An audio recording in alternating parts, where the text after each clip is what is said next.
Welcome back to Mr. Midnight. Before we start, I need to tell you something. 3 of the people whose stories you're about to hear, they made me promise I would never reveal their real locations. One of them is still being monitored by federal agents. Another one disappeared 2 months after giving me their testimony. Tonight, we're diving into 6 most disturbing true Alaskan native legend horror stories. And I'm not talking about old folklore or campfire tales. I'm talking about things that happened in the last few years to normal people in modern America.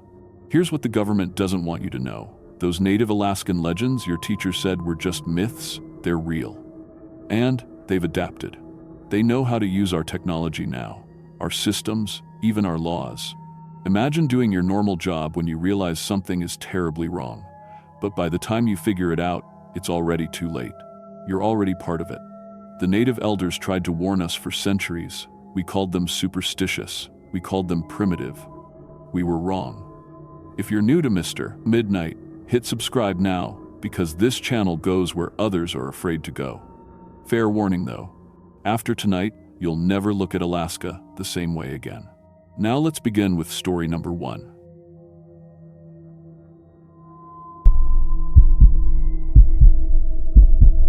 My name is Jenny Martinez, and I've been a 911 emergency dispatcher for Alaska State Communications for 12 years. I started this job right out of college, thinking I'd help people for a couple years before moving on to something else. But there's something about being the voice in the dark when someone's world falls apart that keeps you here. I've handled everything: car crashes and blizzards, heart attacks in remote cabins, bear attacks, avalanches, and domestic violence calls that still wake me up at night. I earned my emergency medical dispatch certification in 2015 and my crisis communication specialist license in 2018. I've talked suicidal callers off bridges, guided untrained people through CPR while paramedics raced across frozen highways, and coordinated search and rescue operations in conditions that would kill most people in minutes. My supervisor always said I had the calmest voice in the building, that I could make anyone feel safe just by talking to them. But what happened on November 15th, 2023, during my night shift at the Fairbanks Emergency Communications Center, changed everything I thought I knew about helping people. That night, I learned that sometimes being the lifeline between someone and safety means you become the bridge for something else entirely. Something that's been waiting in the wilderness for centuries, feeding on human desperation and the very connection that's supposed to save lives. I still work dispatch, but I've never been the same. And after what happened to Mike Rodriguez and Carlos Valdez, I never will be. ***, Section 2, Professional Context and Setup, ***. The Fairbanks Emergency Communications Center sits in a concrete building on Airport Way, windowless except for the main entrance. Inside, it's all blue carpet, fluorescent lights that hum constantly, and workstations arranged in a horseshoe pattern around 3 huge monitors showing weather radar, trooper locations, and emergency vehicle status across the entire state. The coffee machine hasn't worked right in 5 years, but we keep using it because the bitter, metallic taste keeps you awake during those long midnight hours. Each dispatcher sits at a workstation with 4 monitors, 2 keyboards, and enough buttons and switches to fly a plane. We've got the CAD system, computer-aided dispatch, every call, that tracks every call, every unit, every response time down to the second. Radio controls for state troopers, local police, fire departments, EMS, and search and rescue. Phone systems that can conference calls, record everything, and patch through to anywhere in North America. GPS tracking for every emergency vehicle, weather monitoring, and direct lines to hospitals, poison control, and federal agencies. November 15th was a Tuesday night, and I was working the overnight shift, 11 p.m. to 7 a.m. It's usually the quietest shift, just a few drunk driving calls, maybe a domestic dispute, sometimes a medical emergency at one of the remote stations along the pipeline. Alaska's a big state with not many people, so most nights you spend more time doing paperwork than talking on the radio.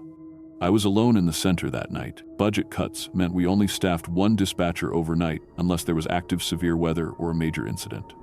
My supervisor, Sergeant Davis, was at home but on call. The backup dispatcher, Maria, was sick with the flu that had been going around. So it was just me, the humming lights, that broken coffee machine, and the quiet static from a dozen different radio channels.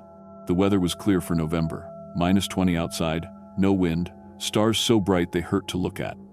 Perfect hunting weather, according to my brother who lives for deer season. Clear skies meant good radio propagation, reliable cell towers, and no interference on our communication systems. Everything was working perfectly that night. All our equipment was green status, all our links to remote towers solid. I'd handled 3 calls since starting my shift. A fender bender on the Steese Highway with no injuries, a noise complaint at a trailer park, and a medical assist for an elderly man having chest pains in Delta Junction. Routine stuff. I was halfway through updating case files when my primary line rang at exactly 11:47 p.m. *** section 3. First anomaly, *** 911, what's your emergency? I said in my standard greeting, finger poised over the CAD keyboard to create a new incident. The voice that answered was male, mid-30s maybe, speaking in a strained whisper that made me immediately increase my headset volume. I need help, please. Something happened to my friend. Sir, I need you to speak up if you can. What's your location? I was already typing, creating incident number 231115294 inches the system. We're hunting, about 40 miles northeast of Fairbanks. I don't know the exact address, but I can give you GPS coordinates. His voice was steadier now, but still quiet. My name is Mike Rodriguez. I'm calling about my hunting partner. I pulled up our GPS interface. Go ahead with those coordinates, Mike. 64.984, 7 degrees north, 148.215, 6 degrees west. He rattled them off like he'd been staring at his GPS for hours. We're in a hunting cabin. It belongs to my friend Carlos Valdez. I entered the coordinates and watched the map zoom in on a remote area northeast of the city. Thick forest marked with a few hunting cabins and no roads within miles. I've got your location, Mike. What's the nature of your emergency? There was a pause long enough that I thought we'd lost connection. Mike, are you still there? Yeah, I'm here. His breathing sounded wrong, too fast, like he'd been running. Carlos was killed about 3 hours ago, I think. I'm not sure about the time anymore. My fingers flew over the CAD system, marking the incident as a potential homicide and triggering automatic notifications to state troopers. Mike, I need you to tell me what happened. Are you injured? Are you in immediate danger? I don't know. I think so. Maybe. He was whispering again. It wasn't human, what killed him. I know how that sounds, but it wasn't human. This wasn't the first time I'd heard someone claim an animal attack was something supernatural. Black bears, brown bears, even wolves could do things to human bodies that looked impossible. Mike, what type of animal are we talking about? Bear? Wolf pack? No. Listen to me. Carlos went outside to take a piss around 8:30. I heard him walking around the cabin, looking for a good spot. Then he started screaming. Mike's voice cracked. I've never heard anyone scream like that. It went on for maybe 30 seconds. Then just stopped. Complete silence. I was typing notes while pulling up our state trooper locations. The nearest unit was Trooper Williams, about 4 hours away by vehicle.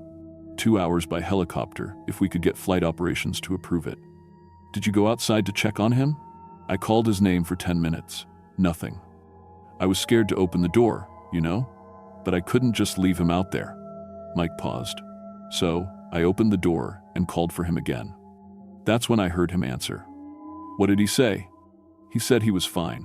Said he'd be right back to the fire. Mike's voice got even quieter, but the voice came from the wrong direction. Carlos went west to piss, but the voice came from the east, from deeper in the forest. I was already setting up a conference call with Trooper Williams and putting in a request for helicopter support. Mike, I'm coordinating rescue units now. State troopers are en route. Can you stay on the line with me? Yeah, I can do that. He sounded a little relieved. But there's more. About 20 minutes after I heard him call out, Carlos came back to the fire. That's good, right? He's okay? No. Mike's voice went dead, flat. Something's wrong with him. He's moving wrong. His arms bend backwards at the elbows.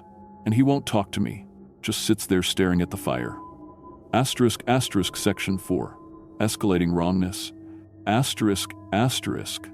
I'd been a dispatcher long enough to know that shock and hypothermia could make people see things that weren't there, make them confused about what was happening.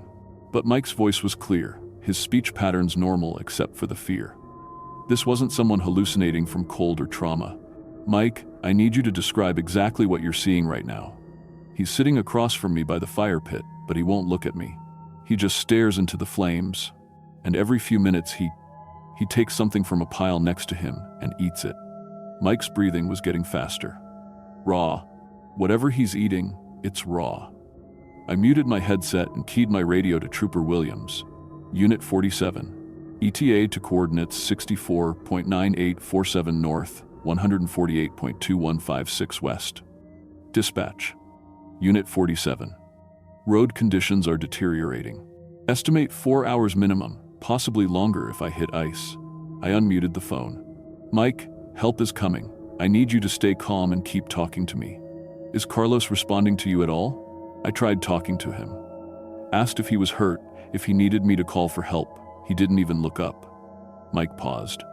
Then he started making sounds while he ate. Wet sounds. Like tearing meat. My stomach turned. I'd handled enough hunting accident calls to know what that meant. Mike, I'm going to patch in my supervisor and a medical professional. Don't hang up.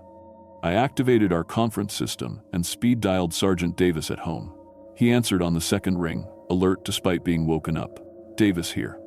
Sergeant, I've got a situation at hunting coordinates 64.9847 north, 148.2156 west. Possible fatality. Caller reports his hunting partner is acting strangely, possibly injured or in shock. Requesting guidance. Are troopers en route? Unit 47, 4 hours out. I'm considering helicopter support.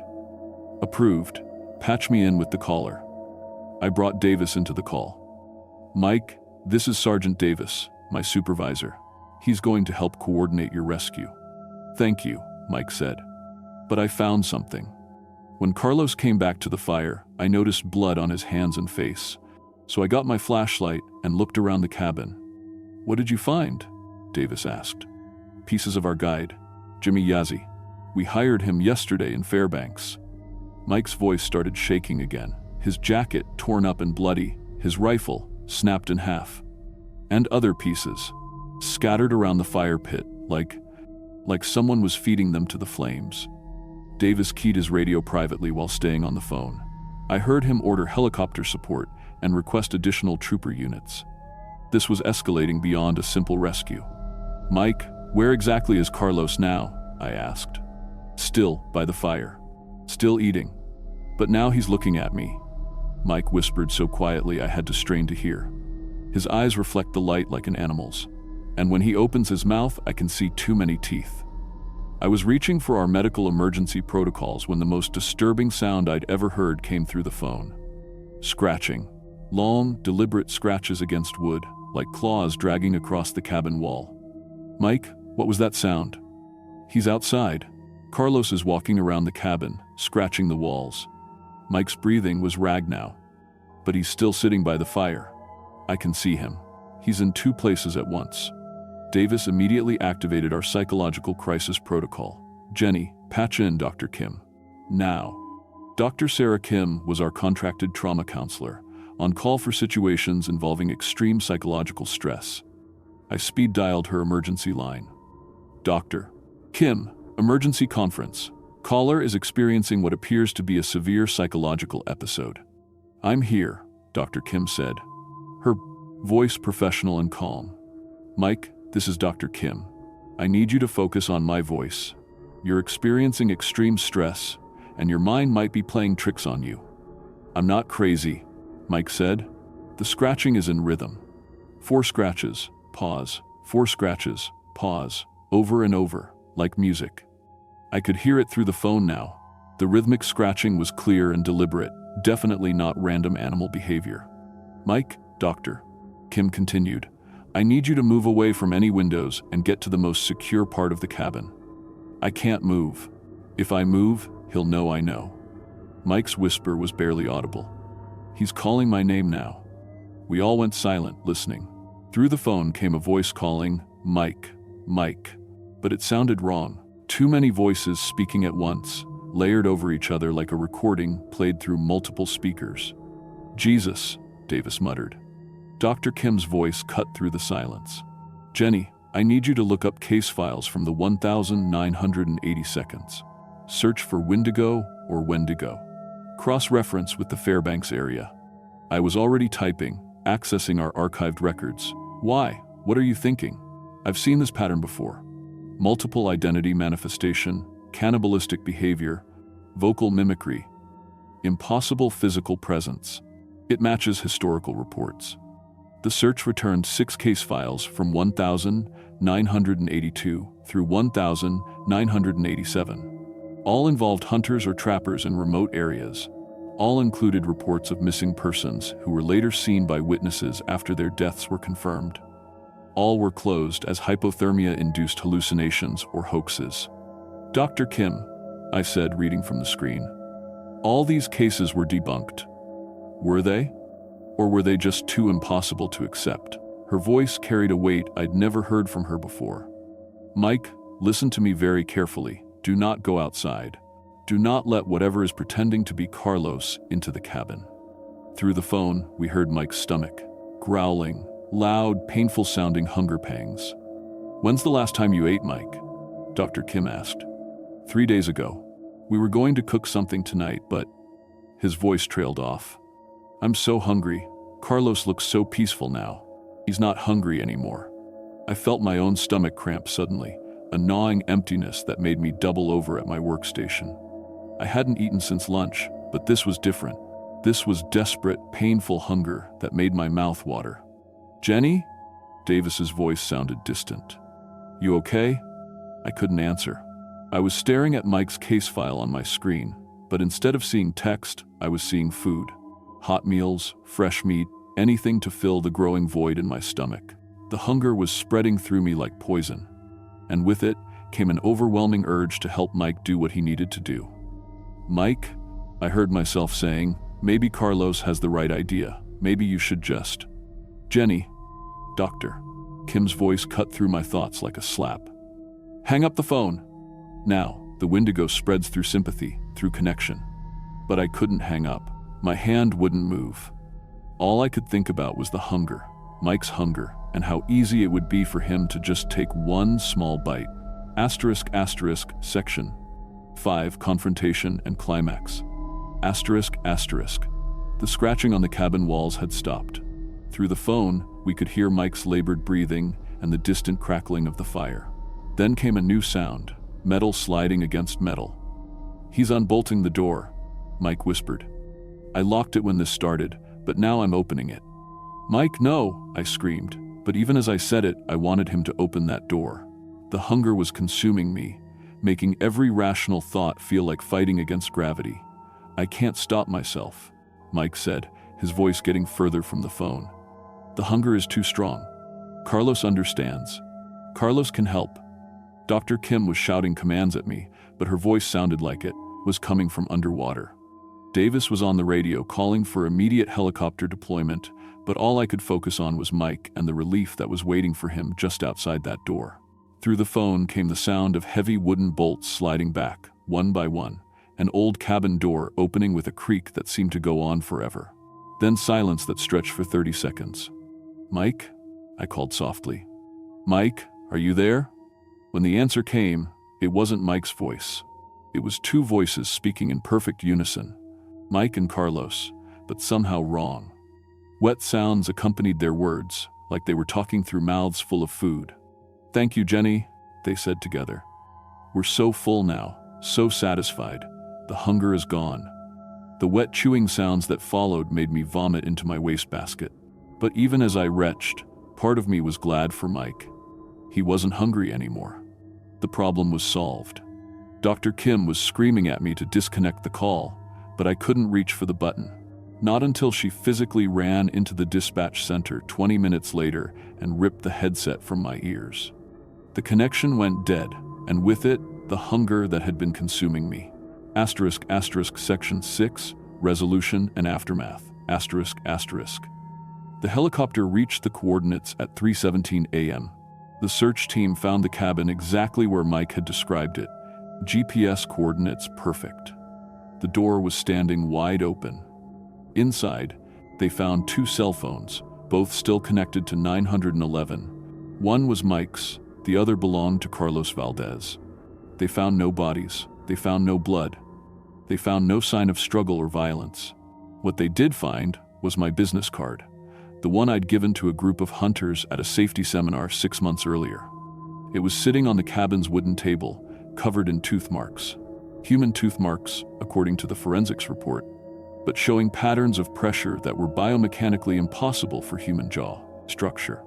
The official report listed Mike Rodriguez and Carlos Valdez as missing persons, presumed dead due to exposure.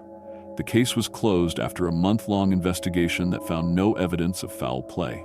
The recording of our phone call was classified as part of an ongoing psychological study into stress-induced hallucinations. But Dr. Kim knew better. She pulled those 1,980 seconds case files and found the pattern. Every 20 to 30 years, in remote areas of Alaska, hunters would call 911 reporting the death and subsequent return of their companions. Every case involved reports of impossible hunger, cannibalistic behavior, and multiple identity manifestation. Every case ended with missing persons who were never found. I was placed on administrative leave for 2 weeks and required to undergo psychological evaluation before returning to duty. The official explanation for my behavior during the call was sympathetic stress response, AGT. Basically, that I'd become so emotionally invested in Mike's situation that I'd temporarily lost objectivity. I'm back at work now, same shift, same workstation. But I requested that my business cards be destroyed. I don't do safety seminars anymore, and I've developed a protocol that no one else knows about. If I ever get a call from hunters in remote areas reporting strange behavior from their companions, if they mention impossible hunger or voices that don't match the speakers, I hang up immediately. I don't care about protocols or procedures. I don't care about my job or helping people. Because I learned that night that some things spread through the very connections we use to save lives. Some hungers are contagious, traveling through phone lines and radio waves, finding new hosts in the people who care enough to listen. Mike Rodriguez and Carlos Valdez were never found, but last month we received a call from a hunting cabin in the same area. Different hunters, different names, same GPS coordinates, same. The story about a friend who died and came back wrong. I hung up on that call too. Sometimes the only way to help people is to refuse to listen to them. Sometimes the lifeline becomes the bridge for something that's been waiting in the wilderness for centuries, something that knows that the people most likely to help are the ones most vulnerable to its influence. I still work dispatch. I still answer 911 calls, but I've learned that not every emergency deserves a response, and not every voice asking for help is human. The Wendigo is patient. It can wait, and it knows that there will always be people like me, people whose job it is to care about strangers in distress. It's counting on it.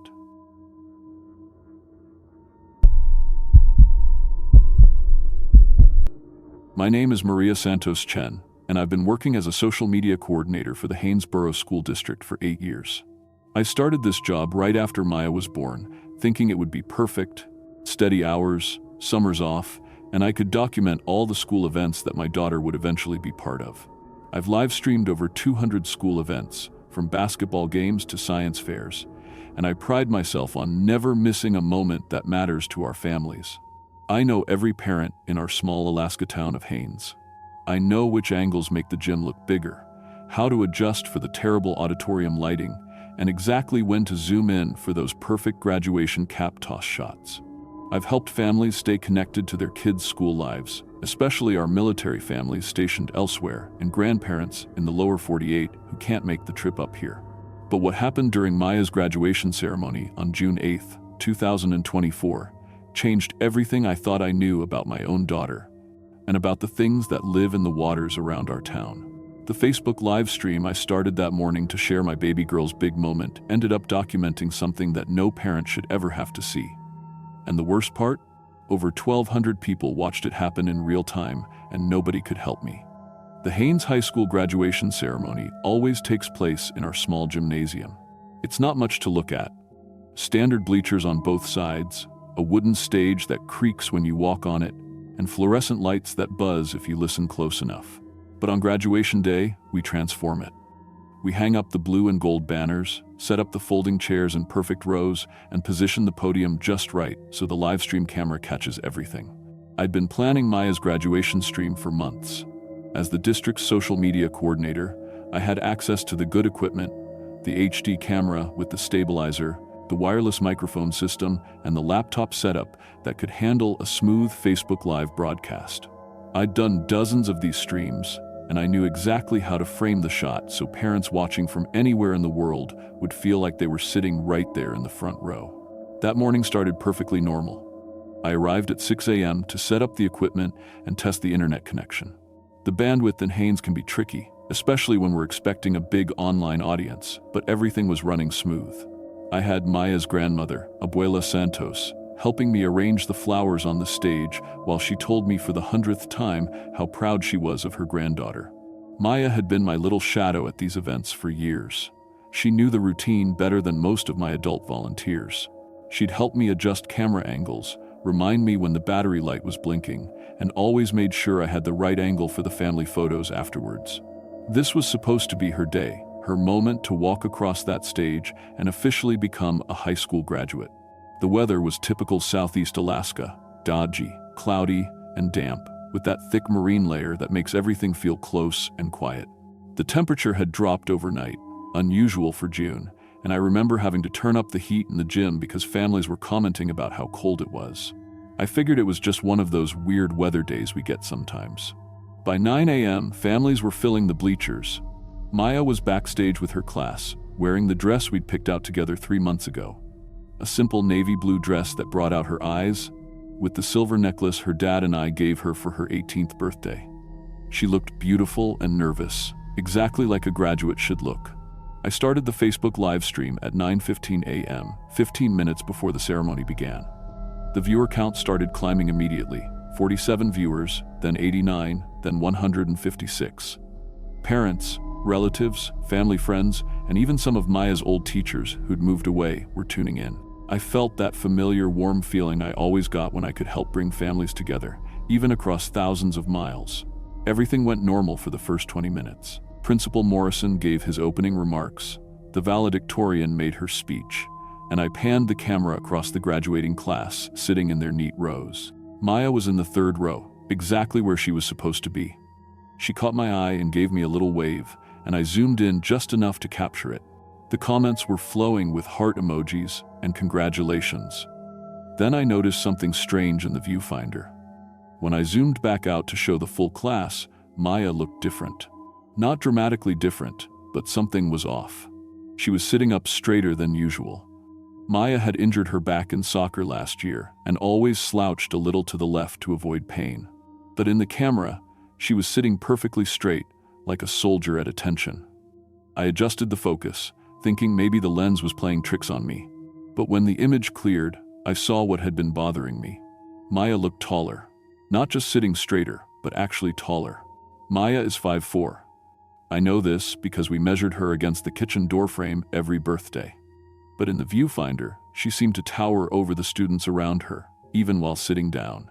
The comments started to notice too. Roberto Chen, my husband Roberto, typed, "When did Maya get so tall? She was 5'4" yesterday." I laughed it off at first and replied that it was probably just the camera angle. But then I looked over at the actual graduating class, not through the camera, and Maya looked normal. It was only in the live stream that she appeared different. Miss Rodriguez, Maya's homeroom teacher, commented, "Maya's been acting strange all week, very quiet, staring at nothing." That was news to me. Maya had seemed fine at home, maybe a little nervous about graduation, but nothing unusual. I made a mental note to ask her about it later. The ceremony continued with the scholarship announcements. When they called Maya's name for the Academic Achievement Award, she stood up to walk to the stage. That's when I noticed her walk was different. Maya had been limping slightly since her soccer injury last year. Nothing dramatic, just a tiny favoring of her left leg that only family would notice. But walking to the stage, her gait was perfectly even. She moved like someone who'd never been injured. Uncle Carlos, Roberto's brother, noticed it too. His comment popped up, "That's not Maya's walk." She limps from that soccer injury last year. I tried to get a better angle with the camera, but every time I focused on Maya, the image seemed to shimmer slightly, like heat waves rising from summer pavement. When Maya reached the podium to accept her award, she looked directly into the camera. Her eyes, which had always been a warm brown, looked completely black. Not just dark brown, black, like looking into deep water at night. "Classmate," Jenny commented. "Oh my God, Maya's eyes look completely black in this lighting." I tried to adjust the camera settings, thinking it was a lighting issue. The gymnasium fluorescents were old and sometimes cast weird shadows, but when I looked over at Maya with my own eyes, not through the camera, her eyes looked normal. It was only in the live stream that they appeared completely black. After Maya returned to her seat with her award, the technical problems started. The live stream kept buffering, even though my internet connection was showing full strength. Comments from viewers started coming in about audio issues. They were hearing static whenever the camera focused on Maya, but clear audio for everyone else. Concerned viewer, 42, someone I didn't recognize, commented, "Is she floating? Her feet don't seem to touch the ground." I thought that was ridiculous, until I zoomed in on Maya's feet.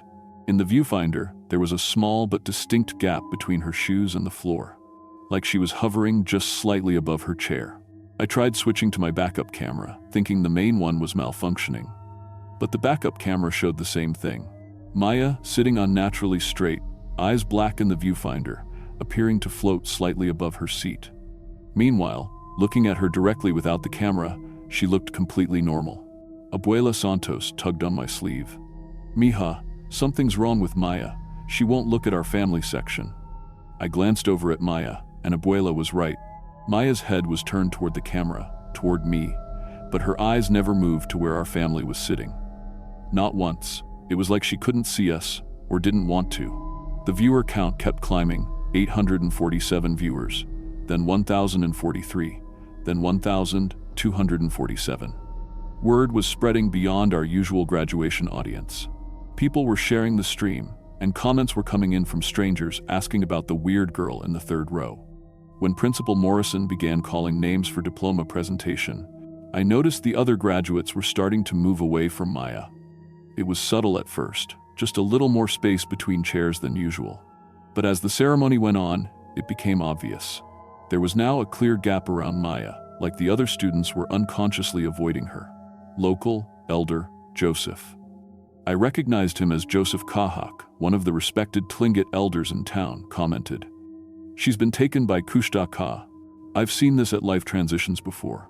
I didn't know what that meant, but something about his comment made my stomach clench with fear.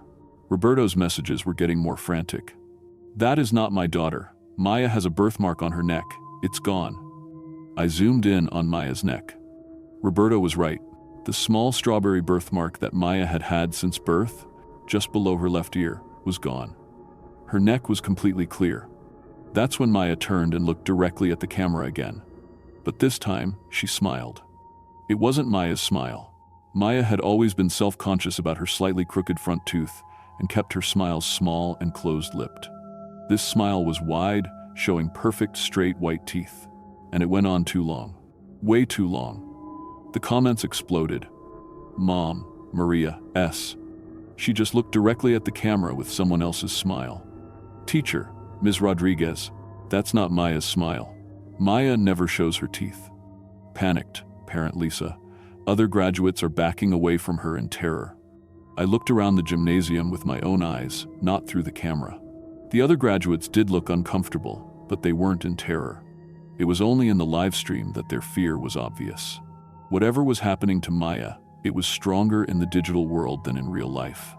When they called Maya Santos Chen for diploma presentation, she stood up. The live stream immediately started glitching. The image pixelated, the audio cut out in bursts, and several viewers commented that their browsers were crashing when they tried to focus on her. As Maya walked toward the stage, every step was perfectly measured and unnaturally graceful. She moved like she was walking on air. When she reached Principal Morrison, instead of shaking his hand and taking her diploma like every other graduate, she stopped and spoke. But the words that came out weren't English or Spanish. They weren't any language I'd ever heard.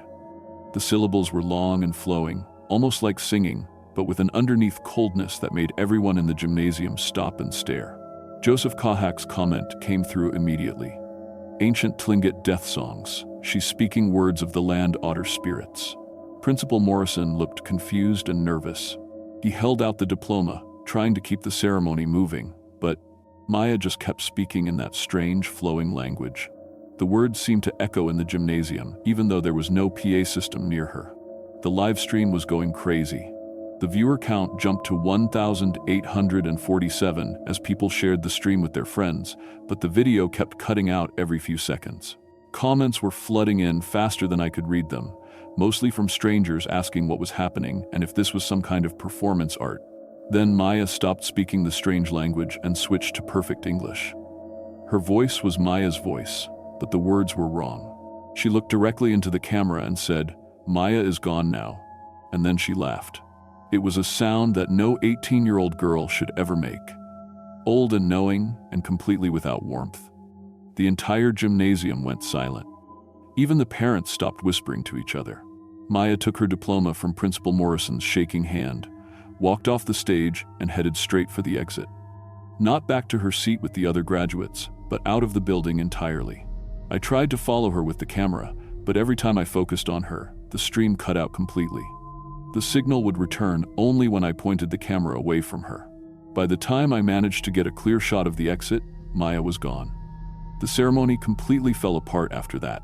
Principal Morrison tried to continue calling names, but parents were getting up from their seats, checking their phones, and asking each other what had just happened. The remaining graduates looked scared and confused. Some were crying. I left the camera running and pushed through the crowd to get outside. I had to find Maya. The parking lot was full of families taking pictures and congratulating their graduates, but I didn't see Maya anywhere. Roberto was already outside, frantically calling her phone. "She's not answering," he said, his voice tight with panic. "I've tried 10 times. It goes straight to voicemail." We split up to search the school grounds. I went toward the back of the building, where Maya used to sit during lunch breaks. That's where I found her graduation dress. It was folded neatly on a bench near the tree line, like someone had carefully removed it and laid it out. But there was no sign of Maya. The strangest part was how the dress was positioned. It wasn't crumpled or thrown down like someone had changed clothes quickly. It was arranged almost ceremonially, with the sleeves spread out and the fabric smoothed flat. Next to it was the silver necklace we'd given her, also carefully placed. I called Roberto over, and we both stared at the empty dress. Neither of us wanted to say what we were thinking, that it looked like Maya had simply vanished from inside her clothes. Roberto called the police while I went back to check on the live stream. The comments section was chaos. Over 2,000 people were now watching, most of them strangers who'd heard about the weird graduation video on social media. Some were treating it like entertainment, making jokes about the creepy girl. Others were asking genuine questions about what they'd witnessed. But the comment that stopped me cold was from Joseph Kahak. Land otter spirits don't like being recorded. They steal souls at transitions. Graduation is a threshold, a time when young people become adults. The spirits feed on that transformation. I tried messaging him directly through Facebook, but he didn't respond. Instead, he posted another public comment. The spirits return their victims after 7 years, but they're never the same. The body might come back, but the soul stays with the land otters in the underwater villages. The police arrived within 20 minutes, but what could they do? An 18-year-old had left her own graduation ceremony and wasn't answering her phone. Technically, she was an adult and free to go wherever she wanted. They took a report and said they'd keep an eye out for her. But I could tell they thought she'd just gotten overwhelmed and run off. But I knew my daughter. Maya wouldn't have left without her dress, without her necklace, without saying goodbye. Maya wouldn't have spoken in ancient languages or smiled with teeth that weren't hers. Whatever had walked out of that gymnasium wasn't my daughter. The search continued for 3 days. We found footprints leading from the bench toward Chilkoot Inlet, the body of water that borders our town. The prints were Maya's size and from her graduation shoes, but they were spaced too far apart, like someone with much longer legs had been wearing them. The footprints led right to the water's edge and then simply stopped. Not like someone had walked into the water and the prints had been washed away by waves. They just ended, as if Maya had walked to the edge of the inlet and then disappeared into the air. That was 6 months ago. Maya Chen is still officially listed as a missing person, but the investigation has gone cold. The police think she's a runaway who doesn't want to be found. Her friends think she had some kind of mental breakdown from graduation stress. Most people in town have accepted that Maya is gone and probably won't be coming back. But I know better. I've watched that live stream footage hundreds of times, and every time I notice something new. The way her shadow fell wrong in the gymnasium lights. How the other graduates unconsciously moved away from her. The way the camera equipment reacted when she was in frame. Joseph Kahak found me a month after the graduation. He explained about the Kushta Ka, the land otter spirits that live in underwater villages and steal human souls.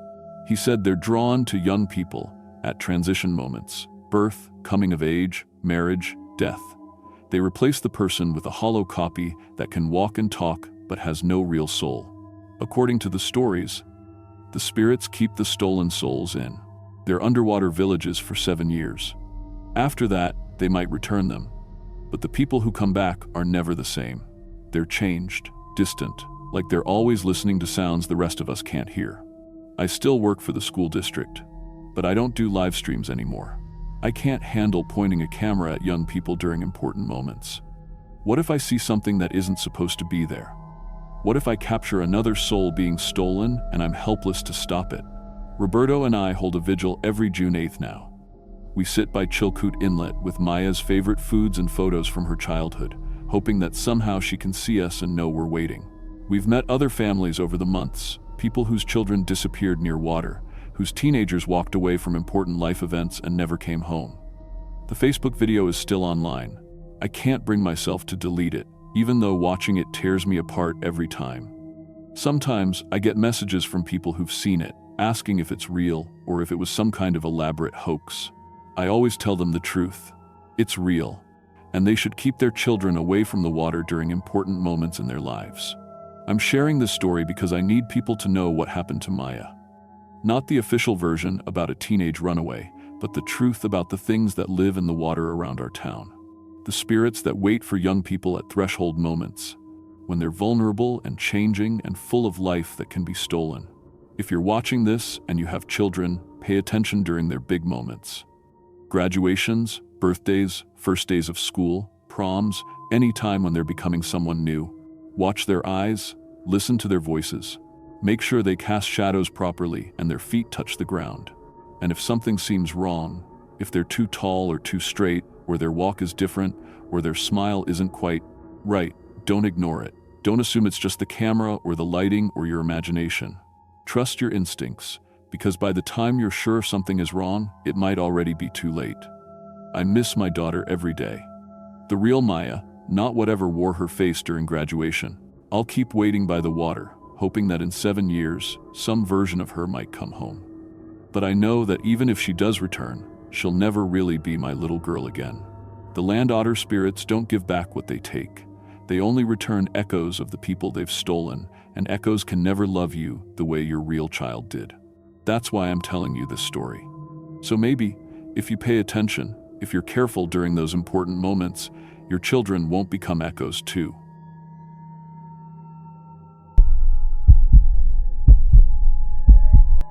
My name is Rita Alvarez, and I've been a sound engineer for 12 years. I started right after college, working in small recording studios in Los Angeles, then moved up to bigger projects, movies, TV shows, even some Grammy-winning albums. I've fixed audio problems that seemed impossible, cleaned up recordings from crime scenes, and worked with equipment worth more than most people's houses. I've heard sounds that would make your skin crawl, screams from horror movies, confessions from interrogation rooms, the last words of people who didn't make it home. But what happened 3 weeks ago in Bethel, Alaska, changed everything I thought I knew about sound itself. Sometimes, the most terrifying thing isn't what you hear. It's when the voices you love most go completely silent. It started with a phone call from my brother Luis on a Tuesday morning.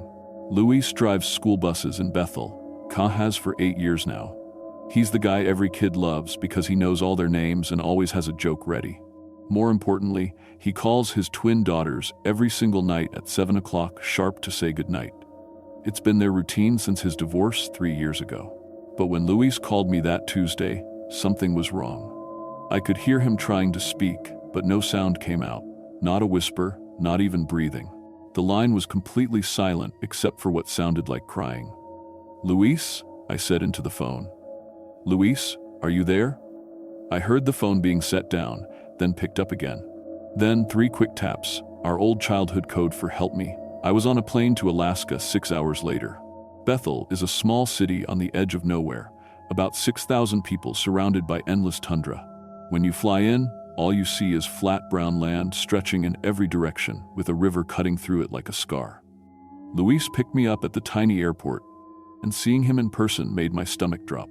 He looked like he'd aged 5 years and 3 days. His eyes were red from crying, and he kept opening his mouth like he was trying to talk, but nothing came out. I loaded my equipment into his bus, portable recording gear, spectrum analyzers, and my laptop with professional audio software. If this was some kind of medical problem, maybe I could figure out what was wrong with his vocal cords. I'd worked with voice actors who'd damaged their voices before. Usually, it was something that could be fixed. Luis drove me to the small medical clinic where he'd been going for tests. The doctor, a tired-looking woman named Dr. Sarah Chen, met us in the waiting room. "I've never seen anything like it," she said, shaking her head. "His vocal cords look perfect. No damage, no swelling, no growths. Physically, there's no reason he can't speak. But when he tries to make any sound, nothing happens. It's like his voice just isn't there anymore." She led us to an exam room where I set up my equipment. I had Luis sit in front of my best microphone, a Neumann U87 that can pick up sounds so quiet you'd think they were imaginary. "Try to say something." I told him, "Anything." Luis opened his mouth and moved his lips like he was saying my name. I watched the levels on my computer screen. Nothing. Not even the smallest blip. It was like his voice had been completely erased. "When did this start exactly?" I asked Dr. Chen. 3 days ago, Saturday morning. Luis came in saying he woke up and couldn't make any sound. But he's not the only one. She took us down the hall to another room where a young woman sat holding a baby. The woman looked exhausted, and the baby was crying. "This is Maria Santos, Dr. Chen said. She runs the bakery downtown. Same exact symptoms." I looked at Maria, and she mouthed the words, "Help me," without any sound. The baby in her arms kept crying, reaching for her face like he was waiting for her to sing to him. "How many people?" I asked. 5 so far, Dr. Chen said. "All healthy adults, all lost their voices completely overnight, and it's spreading." That's when I knew this wasn't medical. I spent the rest of that day testing everyone I could find who'd lost their voice. My equipment showed the same thing every time: perfect vocal cords, normal breathing, but absolutely no sound production. It was like their voices had been surgically removed, except there was no surgery. That evening, Luis took me to his small apartment above the hardware store. He had pictures of his daughters everywhere, Emma and Sophia, both 8 years old. He kept pointing to the phone, then to the pictures, then covering his face with his hands. I understood. 7 o'clock had come and gone, and for the first time in 3 years, he couldn't call them goodnight. I was setting up more equipment when Luis grabbed my arm and pointed out the window. It was getting dark, and at first I didn't see anything. Then I heard it, a voice calling from outside, a familiar voice. "Rita? Rita, come outside." It was my voice, my exact voice, calling from the street below.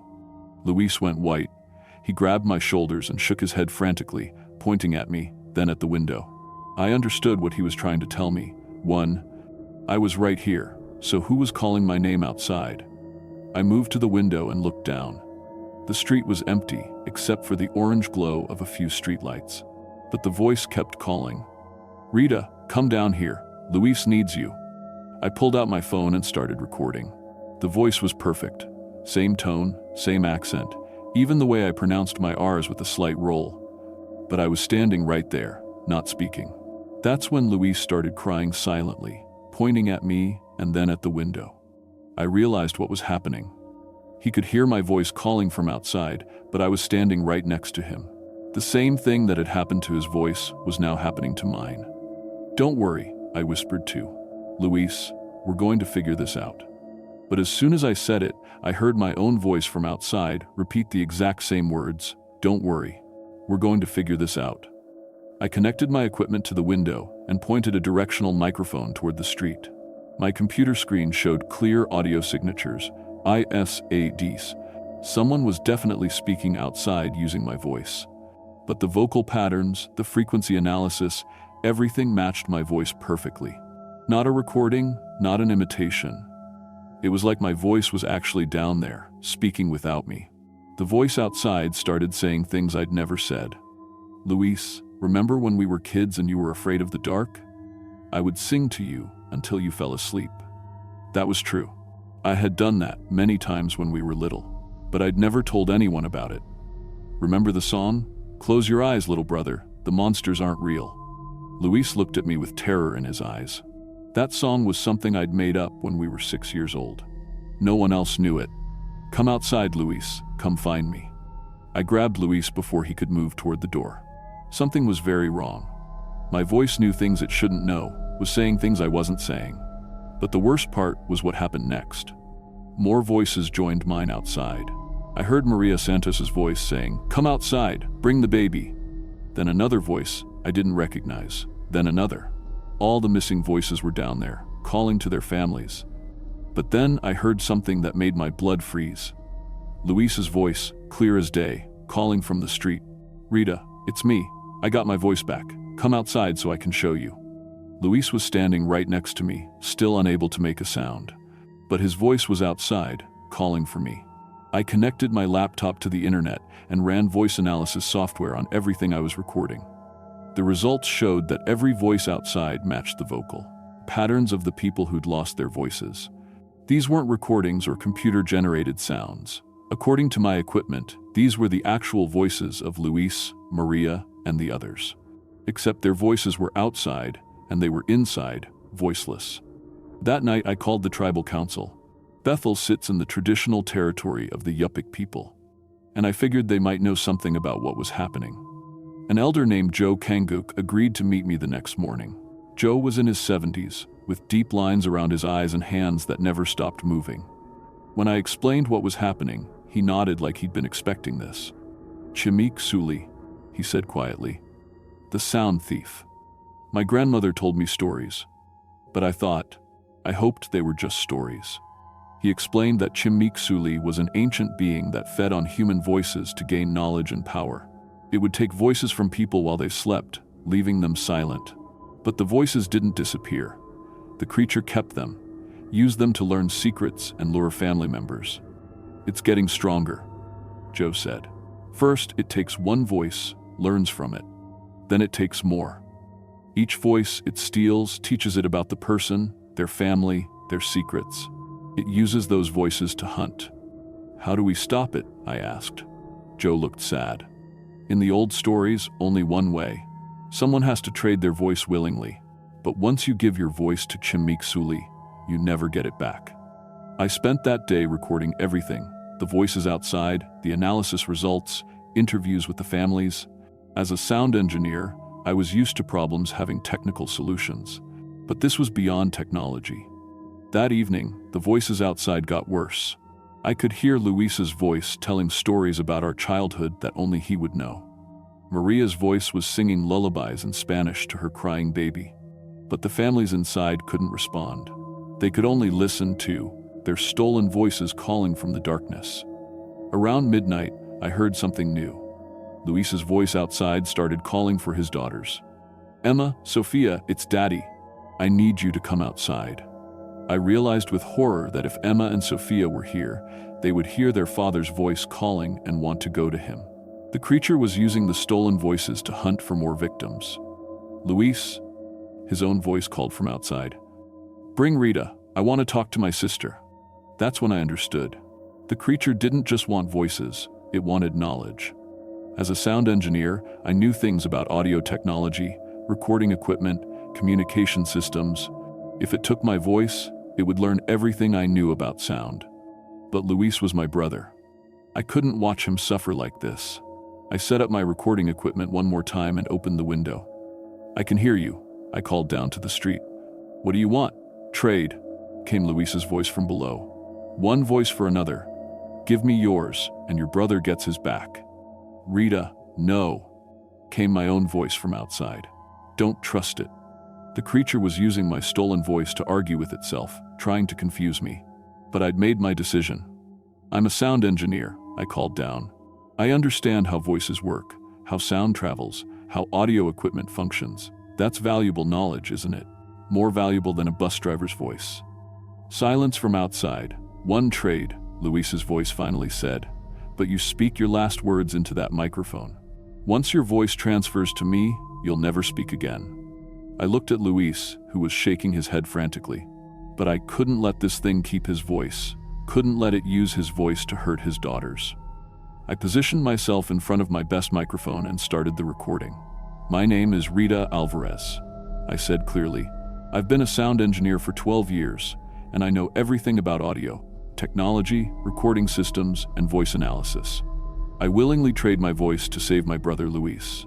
As I spoke those last words, I felt something impossible happen. My voice started echoing, not from the speakers, but from outside the window.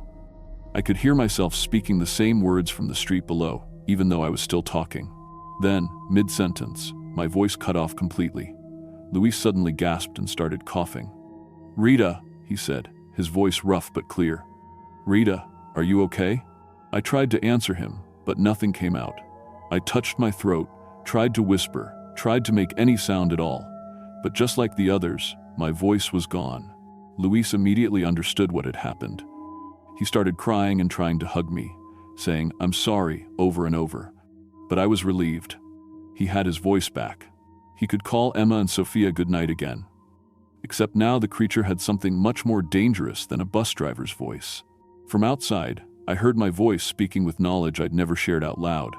Audio frequencies between 18 and 22 kilohertz can be used to transmit data without human detection, my voice said. Digital audio compression algorithms can hide secondary information in sound files. Radio communication systems can be hijacked using specific modulation techniques. The creature was demonstrating the technical knowledge it had gained from my voice. As a sound engineer, I knew things about surveillance, communication networks, and audio technology that could be dangerous in the wrong hands. Luis called the tribal council immediately. When Joe arrived and heard my voice reciting technical specifications from outside, his face went pale. "It's learning," he said. "Every voice makes it smarter. But your voice teaches it about all the human communication systems." Over the next 3 days, things got worse. My stolen voice started appearing on radio broadcasts, speaking technical information about how to intercept communications. Phone systems in town began malfunctioning, playing recordings of my voice, explaining how to tap phone lines. The creature was using the knowledge from my voice to expand its power over all forms of human communication. Dr. Chen reported that 2 more people had lost their voices, but now their families were hearing the voices on their phones, on the radio, sometimes coming from inside their own houses. The creature was learning to use technology to spread the stolen voices further. I wrote everything down since I couldn't speak. Luis read my notes to Joe and Dr. Chen. "We have to find a way to stop it," Luis said. "Rita sacrificed her voice to save me. I can't let this thing use her knowledge to hurt more people." But Joe shook his head. "The old stories don't tell us how to get voices back once they're given willingly. Rita made the trade. There's no way to undo it. As I write this, it's been 3 weeks since I lost my voice." Luis got his voice back and immediately called his daughters. He tells them goodnight every evening, just like before. Maria Santos got her voice back too and can sing to her baby again. But the cost was higher than any of us expected. My voice, carrying 12 years of professional audio engineering knowledge, is still out there. Sometimes I hear it on emergency radio channels, explaining how to disrupt communication systems. Sometimes it appears in recorded phone calls, teaching people how to tap into private conversations. The creature is using my expertise to become something more dangerous than just a voice thief. It's becoming a master of all human audio communication. I carry a notebook everywhere now to communicate. Luis feels guilty every time he sees me write instead of speak. But I made the right choice. My brother has his voice, his daughters have their goodnight calls, and Maria's baby hears his mother's lullabies. The only thing that terrifies me is what the creature might do with everything I taught it about sound. Last night, I heard my voice on 3 different radio stations at the same time, all broadcasting technical information about satellite communication systems. The creature isn't just stealing voices anymore, it's building a network. If you work with audio equipment, communication systems, or any kind of recording technology, be careful. The creature knows things now that it shouldn't know, things I taught it when I traded my voice for my brother's. And if you ever hear a familiar voice calling from outside your window, don't go. No matter how much the voice sounds like someone you love, no matter what secrets it tells you to prove it's real, don't go outside. Some trades can't be undone. Some voices are too dangerous to lose.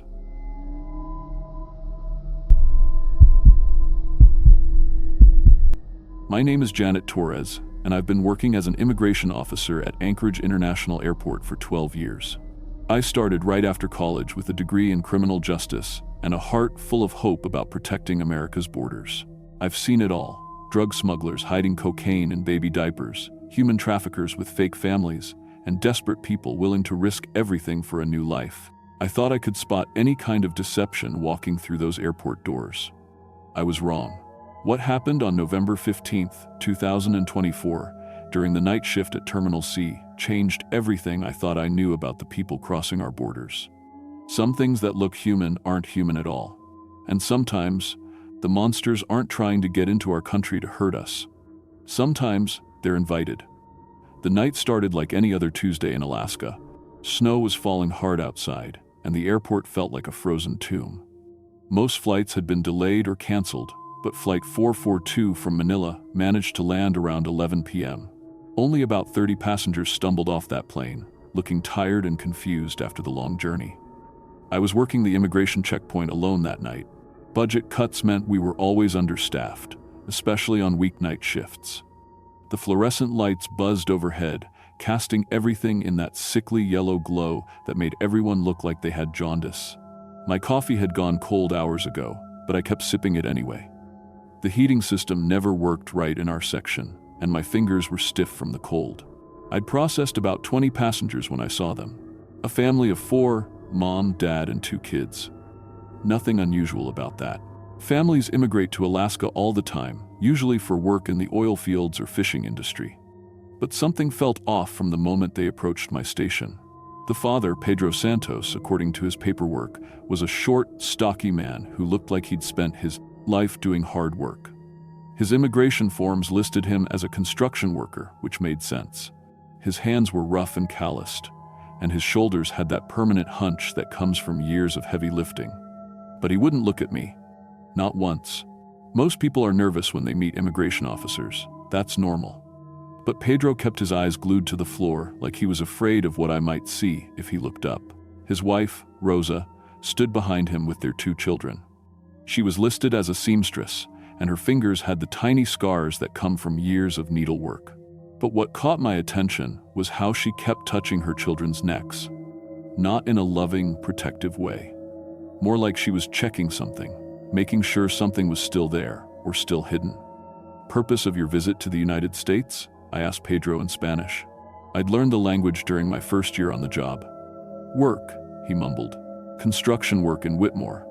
I looked at their documents again. Whitmore, Alaska. Population 200 on a good day. It was one of those tiny villages way up north where people went to disappear from the world. No roads in or out, just small planes and snowmobiles. Why Whitmore? I asked. There are bigger towns with more construction jobs. Rosa answered before Pedro could open his mouth. We have family there, she said quickly. Too quickly. My cousin owns a business. I ran their names through the system while we talked. Clean records, no red flags in the computer. But my gut was telling me something different. After 12 years of this job, you learn to trust your instincts. The children worried me most. A boy and a girl, ages 8 and 10 according to their passports. They stood perfectly still behind their parents, not fidgeting or complaining like normal kids after a 14-hour flight. Their eyes were alert, scanning the airport like they were looking for threats or exits. I opened my desk drawer and pulled out a roll of candy. It was a trick I'd learned early in my career. Kids always want candy, especially after being stuck on a plane for hours. I offered some to the boy. He looked at me with these dark, serious eyes and shook his head. Not politely, not shyly, just a flat refusal, like the idea disgusted him. "No, thank you," the girl said. Her voice was too mature, too controlled for a 10-year-old. I tried to shake off the strange feeling and continued with the interview. That's when I noticed Pedro's background check had some interesting details. His last address in the Philippines was in a small town called San Miguel. I'd never heard of it, but something made me dig deeper. A quick internet search while they waited revealed some disturbing news articles. 12 children had gone missing in San Miguel over the past 6 months. Local police blamed wild animals, but the bodies were never found.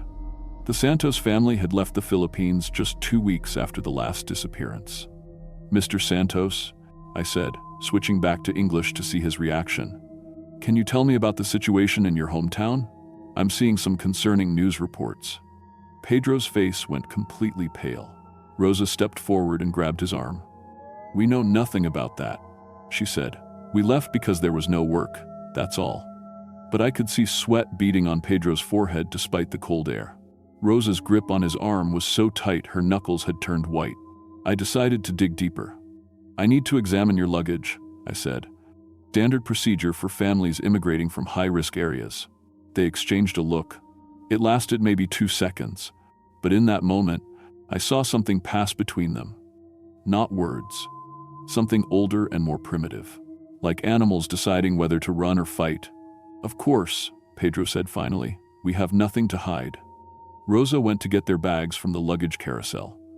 While she was gone, I tried to make small talk with Pedro and the kids. That's when I noticed more strange details. Pedro kept his mouth closed when he spoke, like he was trying to hide his teeth. When he did smile, a forced, unnatural expression, I caught a glimpse of what looked like filed points. Maybe it was just bad dental work, but something about it made my skin crawl. The children stood without moving for nearly 10 minutes. No shifting from foot to foot, no complaints about being tired. They barely seemed to breathe, and their fingernails were longer than normal for kids their age. Too long and shaped wrong somehow. Rosa returned with 3 large suitcases and a smaller carry-on bag. The suitcases were heavy. I could tell by how she struggled to move them. But the carry-on bag smelled wrong. It was a sharp, metallic smell that made my stomach turn. "What's in the small bag?" I asked. "Medicine," Rosa said quickly. "For my husband's condition." "What condition?" Pedro shot her a warning look. "Diabetes," he said. "I need special diet." I asked to see the medicine. Rosa unzipped the bag with shaking hands. Inside were several packages wrapped in plastic and aluminum foil. They were cold, like they'd been kept on ice during the flight. "Insulin needs to stay cold," Pedro explained. But when I touched one of the packages, it didn't feel like medicine bottles. It felt soft, organic, and the smell that escaped when I opened the bag made me step back. It was the smell of raw meat. Fresh raw meat. "This isn't insulin," I said. "It's special medicine," Rosa said. "From a traditional healer." I opened one of the packages. Inside was what looked like raw beef, cut into strange shapes. Some pieces looked like they might have been organs. My stomach turned, and I had to cover my nose. "You can't bring raw meat into the United States," I said. "There are strict regulations about food products." "Please," Pedro said, and for the first time, he looked directly at me. His eyes were completely black. Not dark brown, black, like looking into empty holes. I took a step back. "Sir, I need you to calm down." But something was happening to his face. His jaw looked wrong, like it was stretching or unhinging. And when he opened his mouth to speak, I saw that his tongue was too long and split at the tip like a snake's. "We need that medicine," he said, and his voice sounded different, deeper, with a clicking sound underneath the words. Rosa was making that clicking sound too, with her tongue against her teeth. It reminded me of the sounds lizards make, or insects. The children had moved. They were no longer standing behind their parents, but had somehow spread out around my station without me noticing. The boy was to my left, the girl to my right. Their fingernails had grown longer, curved into points like claws. I reached for my radio to call for backup, but my hand was shaking so badly I could barely hold it. "Security to Immigration Station 3, I whispered into the radio. "I need assistance." That's when Pedro smiled. His teeth weren't just filed to points, they were wrong. Too many of them, arranged in rows like a shark's mouth. "We were invited," he said. "The village needs us." "What are you talking about?" I managed to ask. Rosa pulled out a letter from her purse. It was on official letterhead from the Whitmore Village Council.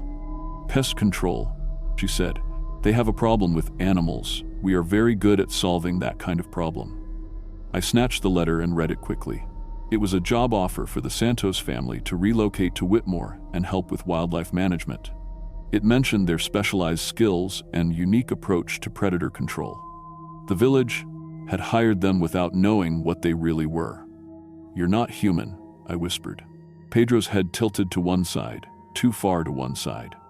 "We are what we have always been," he said. "But now we have papers. Legal papers." I tried to back away, but the children had moved closer. The girl was directly behind me now, and I could hear that clicking sound coming from her throat. "The children in your village in the Philippines?" I said. "You killed them." "We ate well there," Rosa said simply. But there were too many questions, too much attention. Here, in Alaska, villages lose children to wolves and bears all the time. No one will ask questions. The boy reached out and touched my arm. His hand was cold, and his nails dug into my skin through my uniform. "You cannot stop us," he said in perfect English. "We have done nothing wrong. We have papers." They were right. They hadn't committed any crimes on American soil. They hadn't even lied on their immigration forms. They really were a family. And Pedro really was a construction worker. The letter from Whitmore was real. My radio crackled.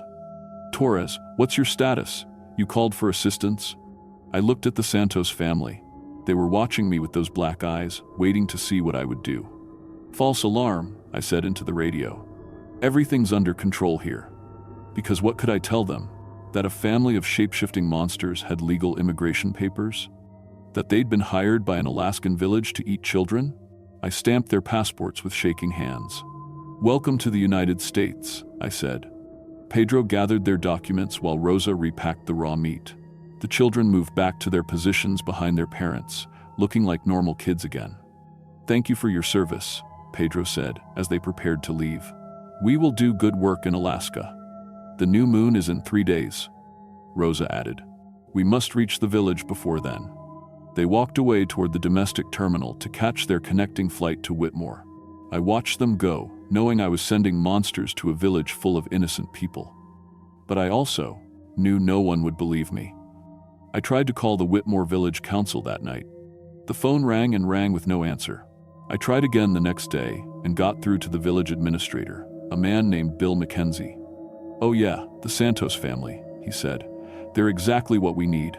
We've had problems with wolves getting into the village, taking our kids, happened 3 times in the past year. These folks come highly recommended for dealing with predator problems." "What kind of recommendations?" I asked. "From other villages in the Philippines. They've solved similar problems there." I tried to explain what I'd seen, but Bill cut me off. "Look, lady, I don't know what your problem is, but we need help. These people are qualified, and they're willing to work for cheap. That's good enough for us." He hung up before I could say anything else. 2 days later, federal agents showed up at the airport. They said they were investigating a cultural misunderstanding involving Filipino immigrants. They asked me detailed questions about the Santos family interview, then told me the case was classified. "These people are protected by cultural and religious freedom laws," one agent explained. "Their traditional practices may seem unusual to outsiders, but they're not illegal." "Traditional practices?" I said. "They're cannibals." "That's a very serious accusation, Miss Torres. Do you have any evidence of cannibalism? Any actual crimes committed on American soil?" I didn't. All I had were black eyes, strange teeth, and a bag of raw meat.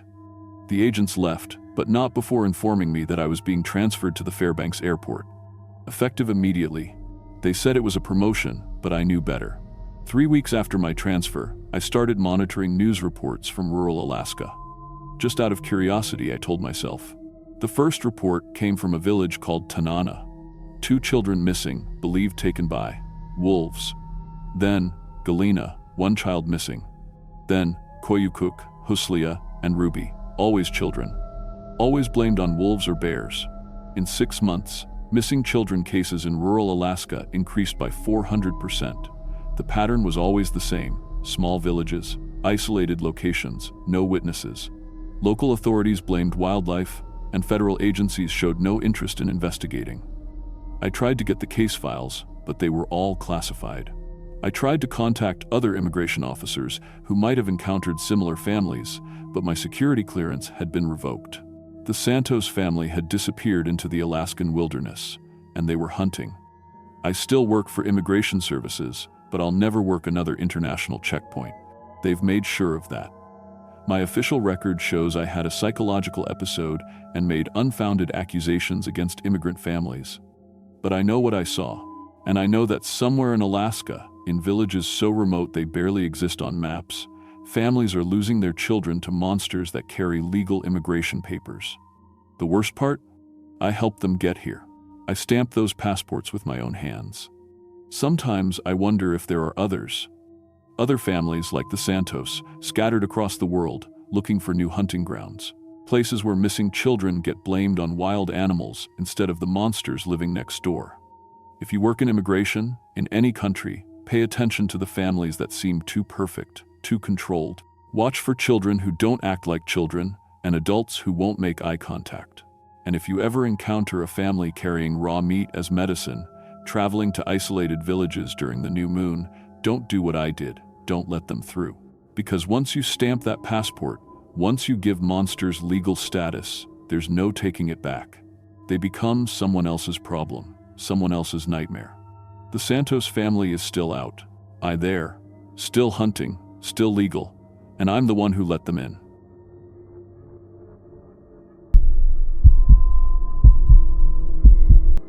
My name is Dr. Elena Rodriguez, and I've been working for the CDC as an epidemiologist for 12 years. I study how diseases spread from person to person. I've tracked down everything from food poisoning outbreaks to bird flu cases. I've worked in some pretty scary places: refugee camps in Syria, Ebola zones in West Africa, even that anthrax scare in Miami back in 2019. My job is to find patient zero, figure out how a disease spreads, and stop it before it kills more people. I thought I'd seen everything. I was wrong. What happened in Fairbanks, Alaska last October changed everything I thought I knew about infectious diseases. It started as a simple case. While asked, local police called us about some guy who bit his neighbor. Seemed like a rabies case, maybe PCP or bath salts. But what I found up there wasn't any drug or animal virus. It was something that should have stayed buried in the frozen ground. Something that turned people into monsters while keeping their minds perfectly clear. *** Section 2. Professional context and setup ***. The call came in on a Tuesday morning. My supervisor, Dr. Martinez, walked into my cubicle with that look, the one that meant I'd be packing a bag. "Rodriguez, how do you feel about Alaska?"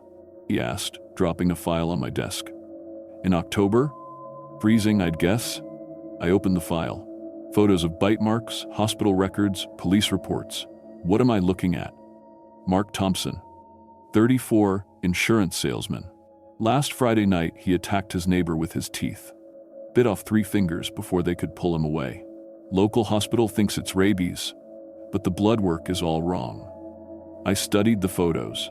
The bite patterns were human, but the damage was extensive. Like the guy had shark teeth. Where's Thompson now? Fairbanks Memorial Hospital, sedated and restrained. But here's the weird part. His wife says he's been acting strange for about a week. Stopped eating regular food completely. Just raw meat from the butcher shop. I'd seen drug-induced psychosis before, but this felt different. The systematic way he'd attacked. The focused aggression. I think it reminded me more of a predator than a sick person. The flight to Fairbanks took 6 hours. I spent most of it reading medical reports and police interviews. Thompson had no history of mental illness, no drug use, no recent travel outside Alaska. He worked a boring office job, coached Little League on weekends, went to church every Sunday. Normal guy. The only unusual thing? 2 weeks before the attack, he'd gone hiking alone in the Chena River area. His GPS tracker showed he'd wandered off the main trail for about 4 hours. When search and rescue found him, he claimed he'd gotten lost following weird sounds deeper into the woods. That should have been my first warning sign. Fairbanks in October is already frozen solid. The hospital sat in the middle of town like a concrete block, surrounded by parking lots covered in dirty snow. Inside, the heating system made everything smell like dry air and disinfectant. Dr. Sarah Kim, the attending physician, met me at the nurses' station. She looked exhausted. "Thank God the CDC sent someone," she said, shaking my hand. "This case is driving us crazy. His blood work shows massive metabolic changes, but we can't figure out what's causing them." She led me down a hallway lined with patient rooms. Most were empty, small-town hospital, not much business except for the usual winter accidents. "Thompson's metabolism is running about 5 times normal speed," Dr. Kim explained as we walked. "His body temperature is up 2 degrees, heart rate consistently over 120, but he shows no signs of fever or infection. And the hunger. He keeps asking for meat, raw meat." We stopped outside room 247. Through the reinforced glass window, I could see Mark Thompson lying on a hospital bed, his wrists and ankles secured with leather restraints. He looked ordinary. Brown hair, medium build, the kind of guy you'd see selling insurance in any small town. But when he turned to look at us, his eyes were different, focused in a way that made my skin crawl, like he was calculating something.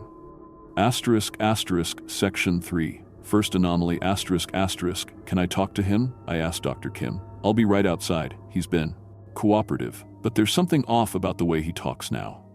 I entered the room slowly, keeping my distance from the bed.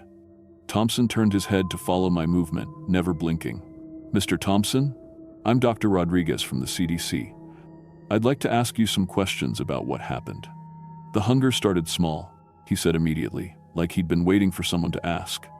His voice was calm, normal. "About a week ago. First, regular food just tasted wrong, like cardboard. Then it started tasting bad, like it was rotting in my mouth." I pulled out my tablet and started taking notes. "When did you first crave meat?" "Day 3. Went to the butcher shop and bought 2 pounds of ground beef. Ate it raw in my car." He paused, tilting his head slightly. "You smell healthy. Good circulation." The comment made me step back toward the door. "Mr. Thompson, I need to ask about your hiking trip, the one 2 weeks ago." Something changed in his expression. Not fear or confusion, it's not more like hunger.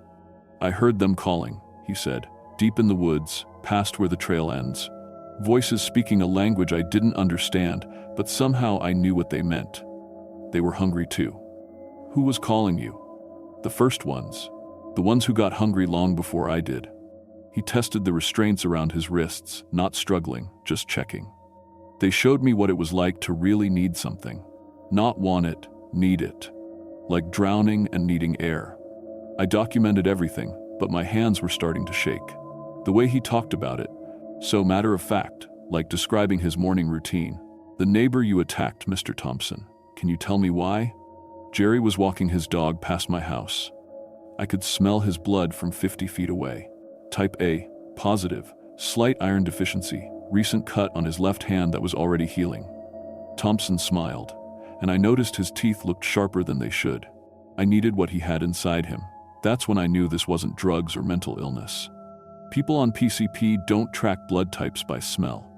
I left the room and found Dr. Kim waiting in the hallway, looking as unsettled as I felt. "Has anyone run tests on his saliva?" I asked. "Standard toxicology screen, nothing unusual.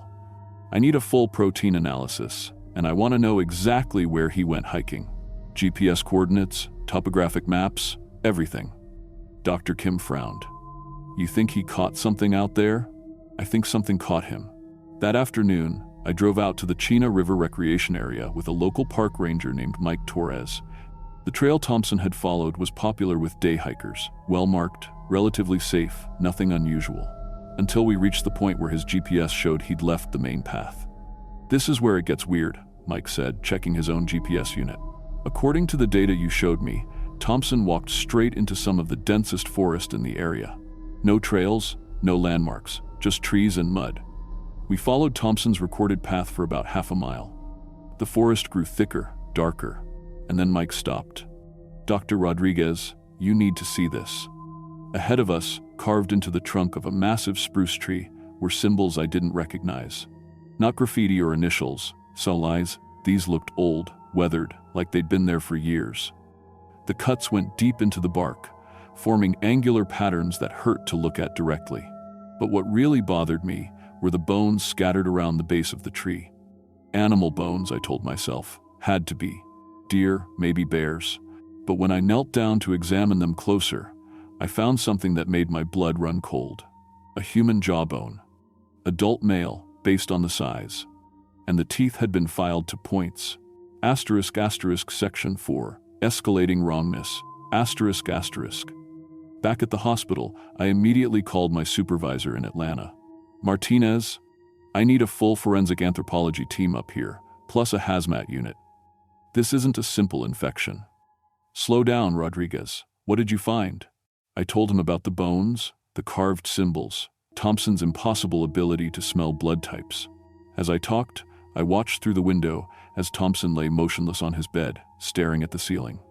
I'm uploading the saliva analysis results now, I said, pulling up the lab report on my tablet. The protein structures are unlike anything in our database.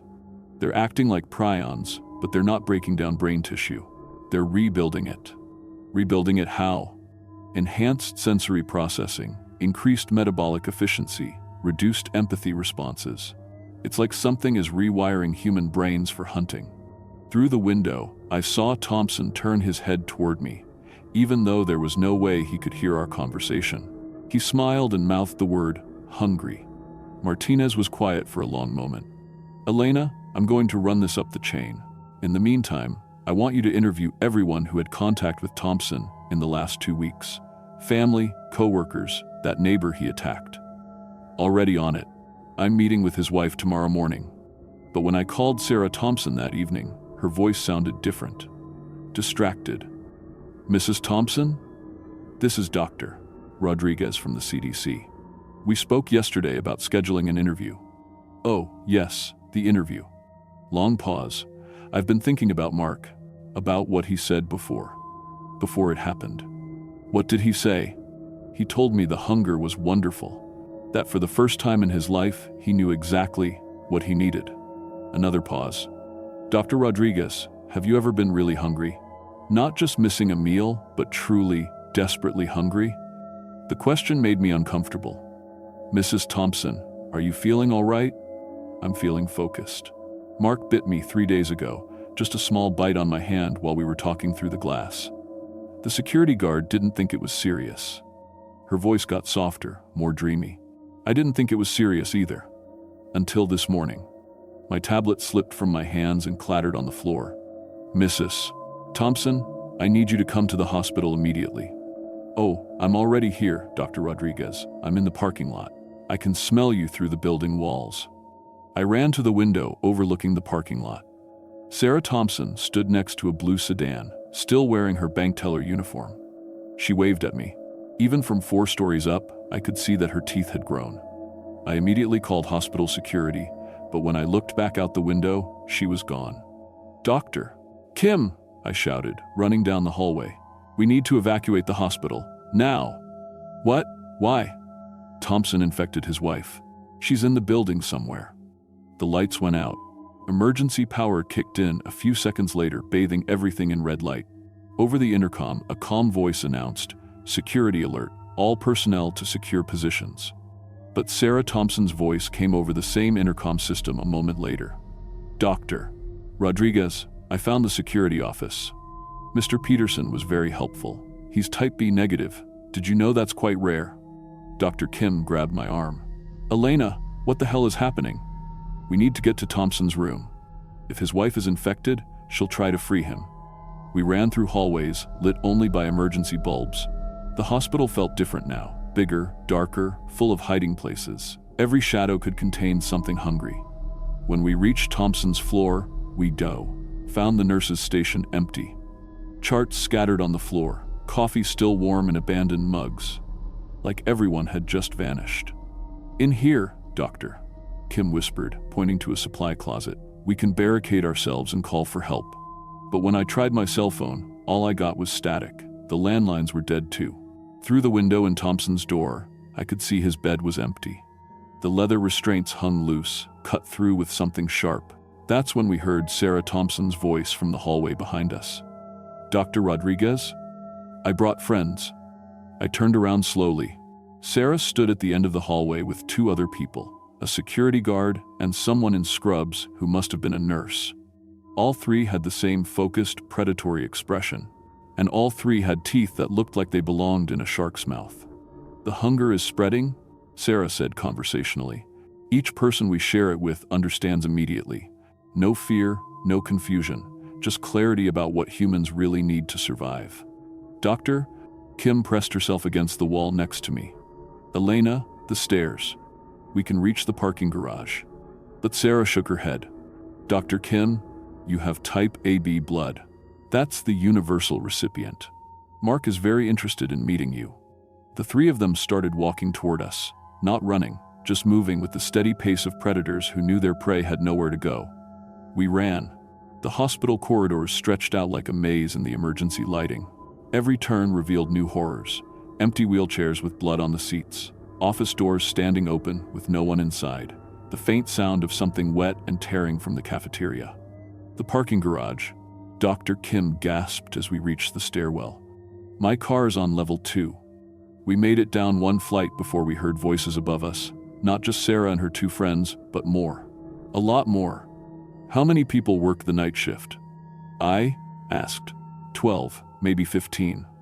The voices were getting closer, and they were all talking about the same thing: hunger, blood types, the joy of finally understanding what they really needed.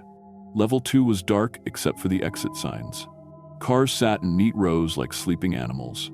Dr. Kim's Honda was parked near the back wall. We were halfway to the car when we realized we weren't alone. Mark Thompson stepped out from behind a concrete pillar. His hospital gown was torn and bloody, and his fingernails had grown into claws. "Dr. Rodriguez," he said pleasantly. "Thank you for coming to Fairbanks. You've been very helpful in our research." "Research? We're learning how the hunger spreads most efficiently. Hospitals are excellent environments, lots of healthy people in a confined space, limited security, medical equipment to keep subjects alive during the transition." Behind him, more infected emerged from the shadows. Hospital staff, patients, visitors, AIMA, maybe 20 people total, all with the same shark teeth and calculating expressions. "You see," Thompson continued, "the first ones who spoke to me in the forest, they've been waiting for someone like me, someone who could bring the hunger to places with many people. They're very old, Dr. Rodriguez. They remember when humans were prey animals before we got too clever for our own good." "Doctor," Kim whispered. "Elena?" The fire alarm. She was right. A fire alarm pull station hung on the wall about 10 feet away. If we could trigger it, maybe the fire department would respond before these things spread beyond the hospital. "The hunger isn't a disease," Thompson said, moving closer. "It's evolution. Humans were never meant to eat plants and processed food. We were meant to hunt, to feed on our own kind. The first ones just helped us remember." I lunged for the fire alarm and pulled it as hard as I could. Sirens began blaring throughout the building. Strobe lights flashed. The infected didn't seem bothered by the noise. If anything, they looked pleased. "Excellent," Thompson said. "When the fire department arrives, we'll have fresh subjects. Firefighters tend to be type O, very nutritious." That's when I realized we weren't going to escape. Not tonight. ***, Section 5. Climactic encounter. ***, the infected surrounded us in a loose circle, but they weren't attacking. Not yet. "Dr. Rodriguez," Sarah Thompson said, stepping forward. "Mark wants to offer you a choice. You're clearly intelligent, and your medical knowledge would be valuable to our community." "Community? We're not mindless monsters. We retain all our human intelligence and memories. We just have clarity now about what humans really need to survive." She smiled, and her pointed teeth gleamed in the emergency lighting. "The hunger gives us focus, purpose. No more wondering what we want from life." Through the concrete walls, I could hear fire trucks arriving outside, voices shouting orders, heavy boots on pavement, but I knew they'd just become more victims. "The choice is simple," Mark Thompson said. "Join us willingly, and the transition will be easier. Fight us, and we'll have to be more direct." Dr. Kim grabbed my arm. "Elena, my medical bag, in the car. I have sedatives." She was right. If we could dose ourselves with enough barbiturates, Maybe we'd die before the infection could take hold. Better than becoming hunters. But before I could answer, one of the infected, a young nurse, tilted her head like she was listening to something. "More are coming," she said. "Not firefighters. Military vehicles." Thompson frowned. "That's not possible. We've only been active for a few hours." The nurse pressed her ear against the concrete wall. "Helicopter engines, multiple vehicles. Someone called for help before we took the communication systems." I felt a surge of hope. Maybe Martinez had been monitoring my calls. Maybe the CDC had protocols for situations like this. "It doesn't matter," Sarah said. "We'll adapt. The hunger always finds a way to spread." But Thompson looked less confident. "How long before they arrive?" 5 minutes, maybe less. That's when I made my decision. If military units were coming, I needed to get them information about what they were facing. These weren't zombies or rabid animals. They were intelligent predators who could plan and coordinate. "I'll make your choice easier," I said, pulling out my tablet. "I'm going to document everything I've learned about your infection. The symptoms, the transmission method, the behavioral changes. Maybe someone will figure out how to stop it." Thompson laughed. "Dr. Rodriguez, you're still thinking like the old kind of human. Stopping us isn't the goal anymore. Joining us is." But I was already typing, recording everything I could remember about the protein analysis, the carved symbols in the forest, the systematic way the infection spread through the hospital. The infected watched me work, amused rather than concerned. They had all the time in the world until the building shook. Explosions echoed from above us, not random blasts but controlled demolitions. Someone was sealing the exits. "Quarantine protocol," I whispered. "They're not here to rescue anyone. They're here to contain the outbreak." The infected looked at each other with something that might have been worry. For the first time, their predatory confidence wavered. More explosions. The parking garage lights flickered and went out completely, leaving us in total darkness except for the glow from my tablet screen. In the distance, I could hear helicopter rotors getting closer. "Dr. Rodriguez?" Thompson's voice came from somewhere in the darkness. "Your government friends are about to kill everyone in this building, infected and uninfected alike. Is that really the outcome you wanted?" He was right. Quarantine protocol meant no survivors, no witnesses, no evidence. Everyone inside the building would be classified as potentially infected and eliminated.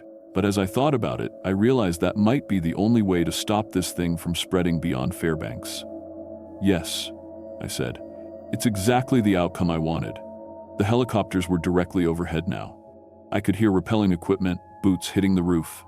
"Elena." "Doctor," Kim whispered beside me. "If they're using quarantine protocol, they'll gas the building first. We have maybe 2 minutes before the air becomes toxic." Around us in the darkness, the infected were moving.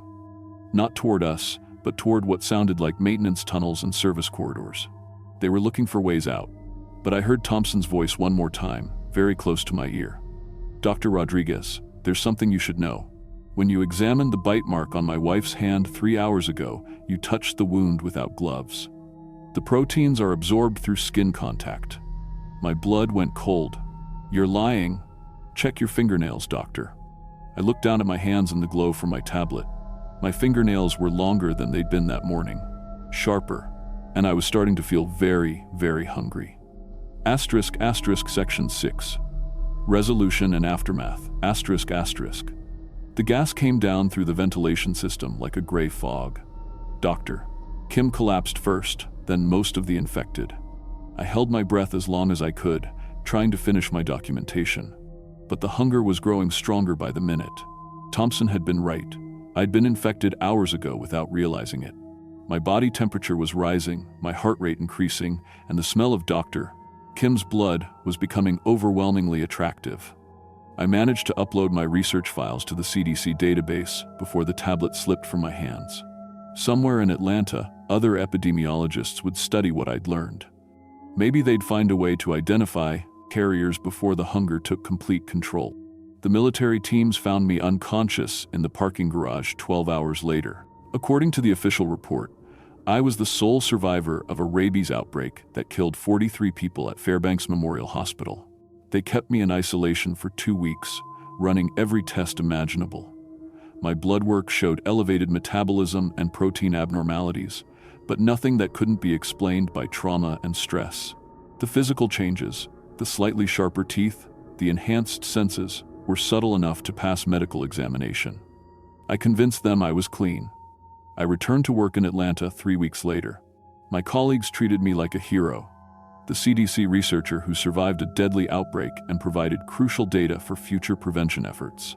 I received a commendation, a raise, an assignment to a prestigious research facility. But late at night, when I'm alone in my apartment, I think about what Thompson told me in the darkness, about the hunger being wonderful, about finally knowing exactly what you need. I still eat regular food, go to restaurants with friends, maintain my normal routine. But sometimes, when I'm walking through downtown Atlanta and smell someone bleeding from a small cut, or when I'm working late at the lab and a colleague gets a paper cut, the hunger whispers to me, tells me how easy it would be, how much better I'd feel, how much clearer everything would become. I've been documenting my symptoms in a private journal, tracking the progression of the infection in my own body. The protein levels in my saliva are increasing weekly. My canine teeth have grown 2 millimeters longer. My sense of smell can distinguish blood types from 30 feet away. Most concerning of all, I've started to understand what Thompson meant about clarity. The confused, anxious person I used to be is fading away, replaced by someone with very specific, very focused needs. Last week, I recommended 3 of my colleagues for transfer to field research positions in remote areas. Rural hospitals, isolated communities, places where a small outbreak could spread quickly before anyone noticed. They were excited about the opportunities. Good career moves, I told them. Chances to make a real difference. I gave each of them a farewell handshake. Firm grip, just long enough for skin contact. The hunger is patient. It can wait for the right moment, the perfect opportunity. And there are so many hospitals out there, so many places where healthy people gather in confined spaces. My name is Dr. Elena Rodriguez, and I've been working for the CDC for 12 years. I study how diseases spread from person to person, and I'm very good at my job.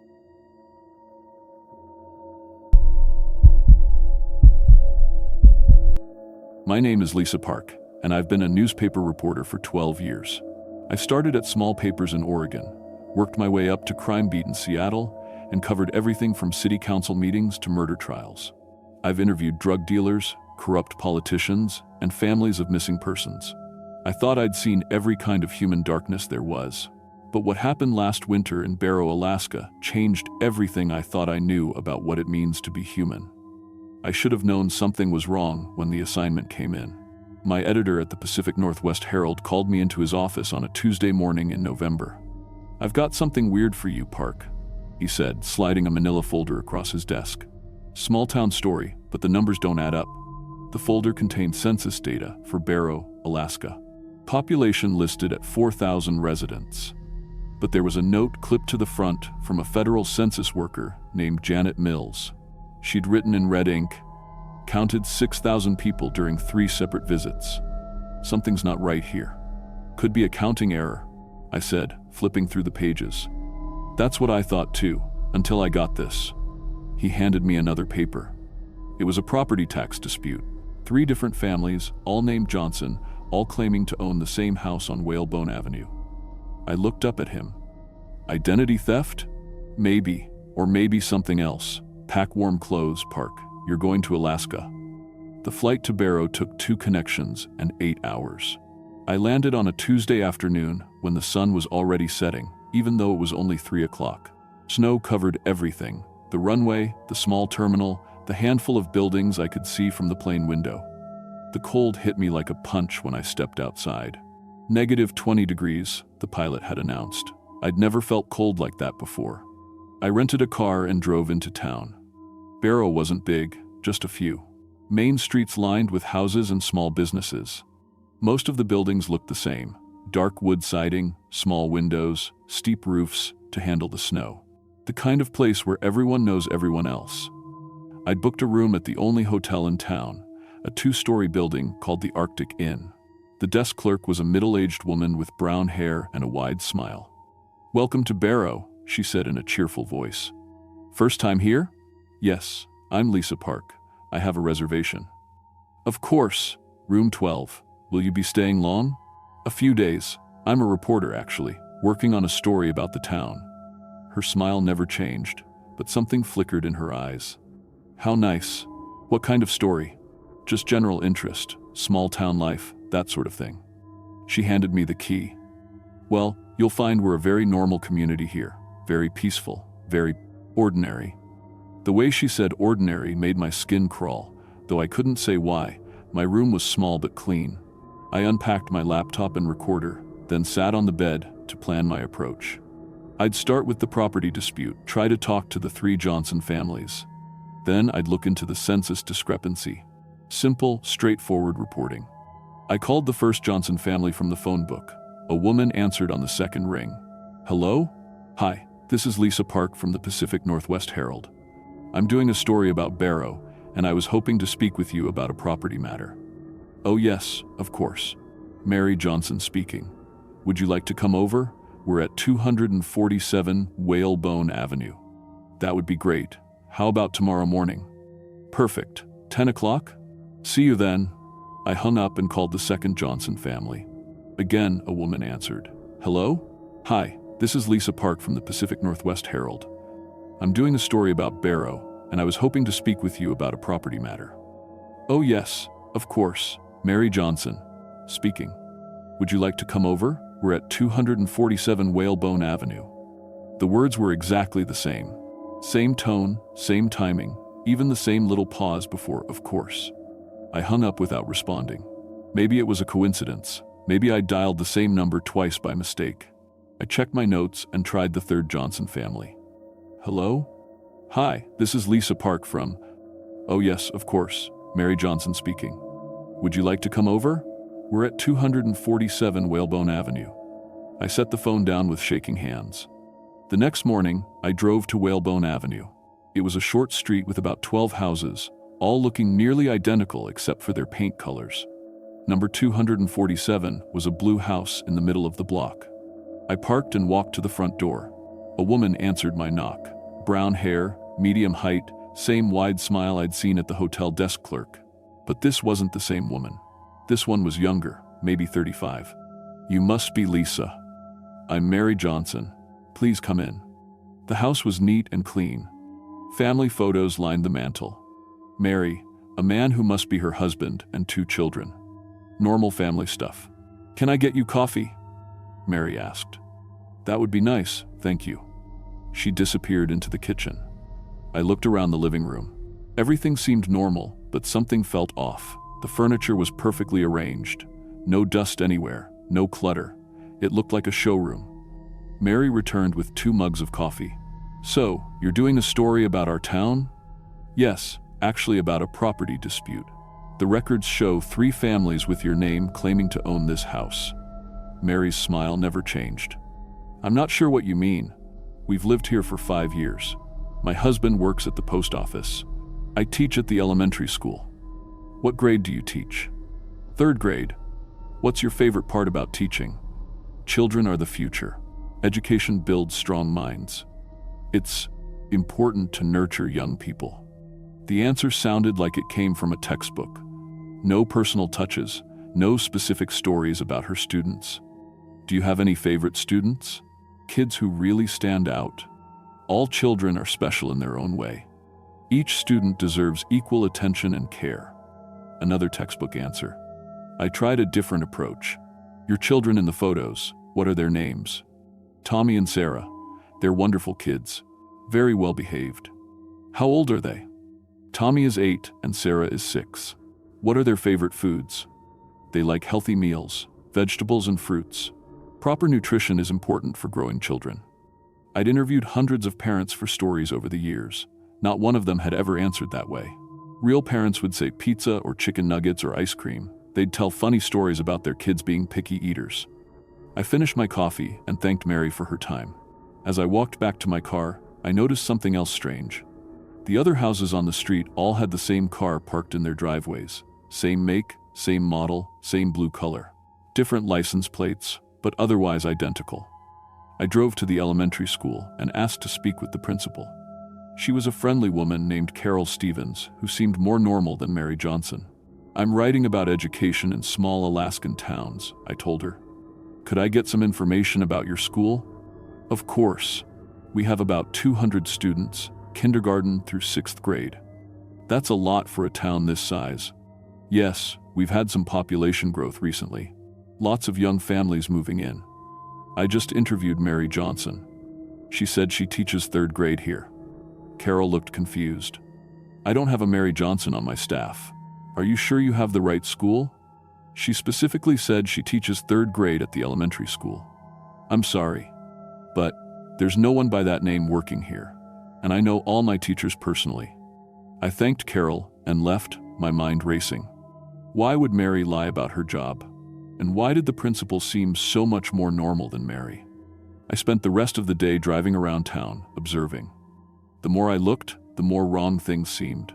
Too many people wore identical clothes, the same brand of jeans, the same style of winter coats.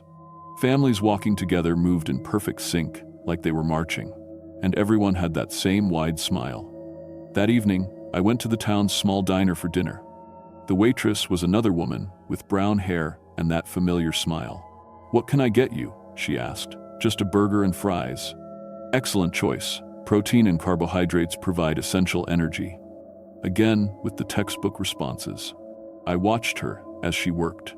Her movements were precise, efficient, but somehow mechanical, like she was following a script.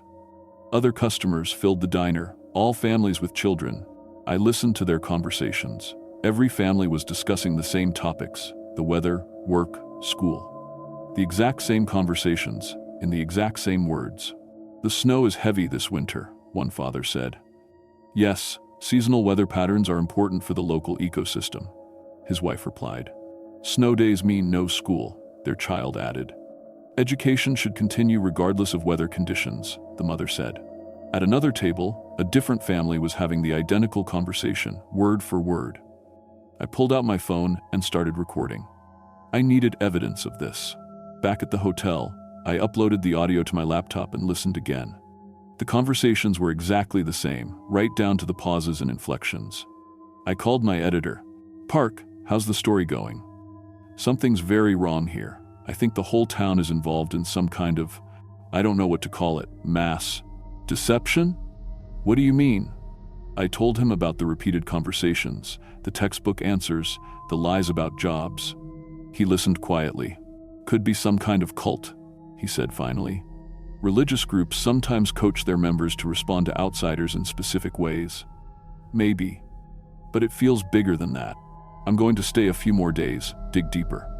Be careful, Park. If you're right about something being wrong, you might be in danger. That night, I couldn't sleep. I kept thinking about the identical cars, the scripted conversations, the way everyone moved together. Around midnight, I got dressed and went for a walk. The streets were empty and quiet. Snow crunched under my feet. Most houses were dark, but as I walked past the community center, I saw lights in the basement windows. I crept closer and peered through one of the windows.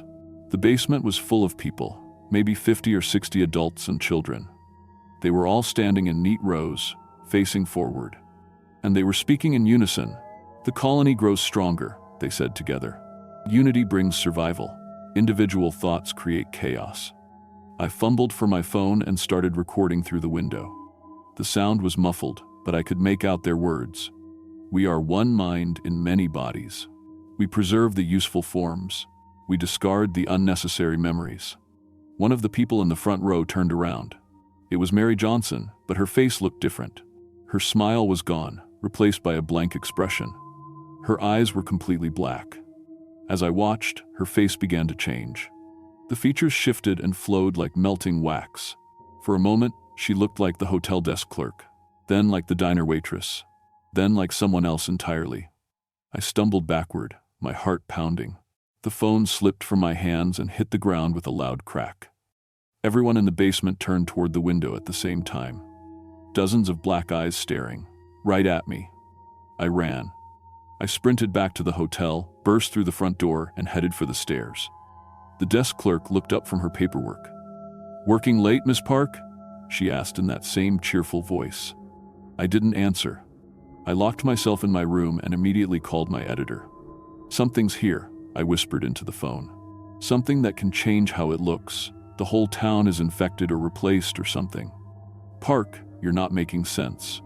I saw it change faces, right in front of me, and they were all talking together, like a hive mind. Are you sure you weren't dreaming? You've been under a lot of stress. The line went dead.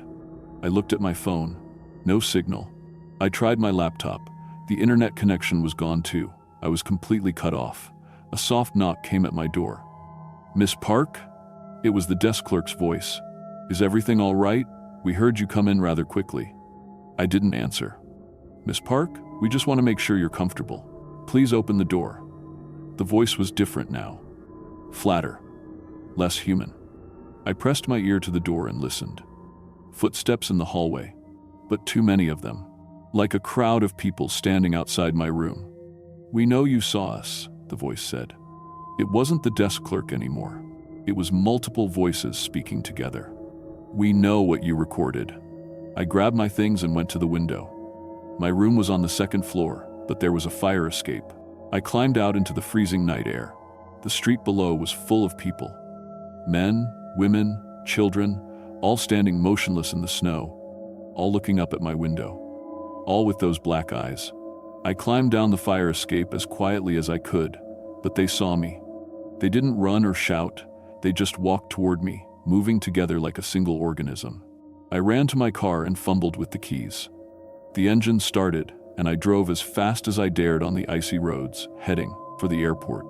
But when I got there, the runway was blocked. More people, standing in neat rows across the tarmac. The same black eyes, the same blank expressions. I turned around and drove back into town, trying to think. There had to be someone normal here. Someone real. The principal at the school had seemed different. Maybe there were others. I parked behind an abandoned building on the edge of town and tried to figure out my next move. That's when I heard the voice. In here. An old man was crouched in the doorway of the building. He looked terrified. You're the reporter, he said. I saw you talking to them. Who are you? Bill Morrison. I've lived here my whole life, 73 years. His voice shook. I watched them come. I watched them take everyone. What are they? I don't know. They showed up about 2 years ago, started with the Henderson family, replaced them overnight, then the Nakamuras. Then more and more families, until there were hardly any real people left. How did you survive? I live out here, away from town. They don't seem to notice me as long as I stay hidden. He grabbed my arm. But they know about you now. You saw too much. The census worker who reported the population discrepancy. What happened to her? Bill's face went pale. Janet Mills, she's one of them now, has been for months. We heard voices outside. That same flat, inhuman sound of many people speaking as one. She is here, the recorder of information, the spreader of truth. She must join or be preserved. What does that mean? I whispered. Bill pointed to a basement door I hadn't noticed. Down there, they keep the bodies of the real people, like specimens. The voices were getting closer. Bill motioned for me to follow him deeper into the building. We climbed to the second floor and hid in what used to be an office. There might be a way to stop them, Bill whispered. I've been watching, studying them. They can copy everything, faces, voices, mannerisms, but they can't handle strong emotions. Real pain, real love, real fear. It confuses them. What do you mean? They short circuit. Their forms start to break down when they're exposed to genuine human feelings. Not the fake emotions they pretend to have, but the real thing. The voices were in the building now, searching room by room. How do we use that? Tell them something that hurts. Something personal and real. Make them feel what you feel. They found us a few minutes later. The stairway filled with people. The Mary Johnson I'd interviewed, the desk clerk, the waitress, dozens of others. But their faces were wrong now. Features blended together, shifting constantly. One of them stepped forward. When it spoke, the voice came from all of them at once. You have seen our true nature. You have recorded our words. You cannot leave with this knowledge. You have two choices, another one said. Join our collective consciousness and become part of our survival, or become a preservation specimen for our study. I thought about what Bill had said, strong emotions, real feelings. I had a sister, I said loudly. Her name was Emma. She died when I was 16. The creatures tilted their heads, listening. She was hit by a drunk driver on her way home from school. I was supposed to pick her up that day, but I was at a friend's house instead. I chose to hang out with my friends rather than give my sister a ride. Their faces began to flicker more rapidly, like bad TV reception. I found her in the hospital, machines keeping her breathing, tubes and wires everywhere. She looked so small. My voice broke. The pain was real, even after all these years. She died holding my hand, and the last thing she said was, "It's not your fault, Lisa."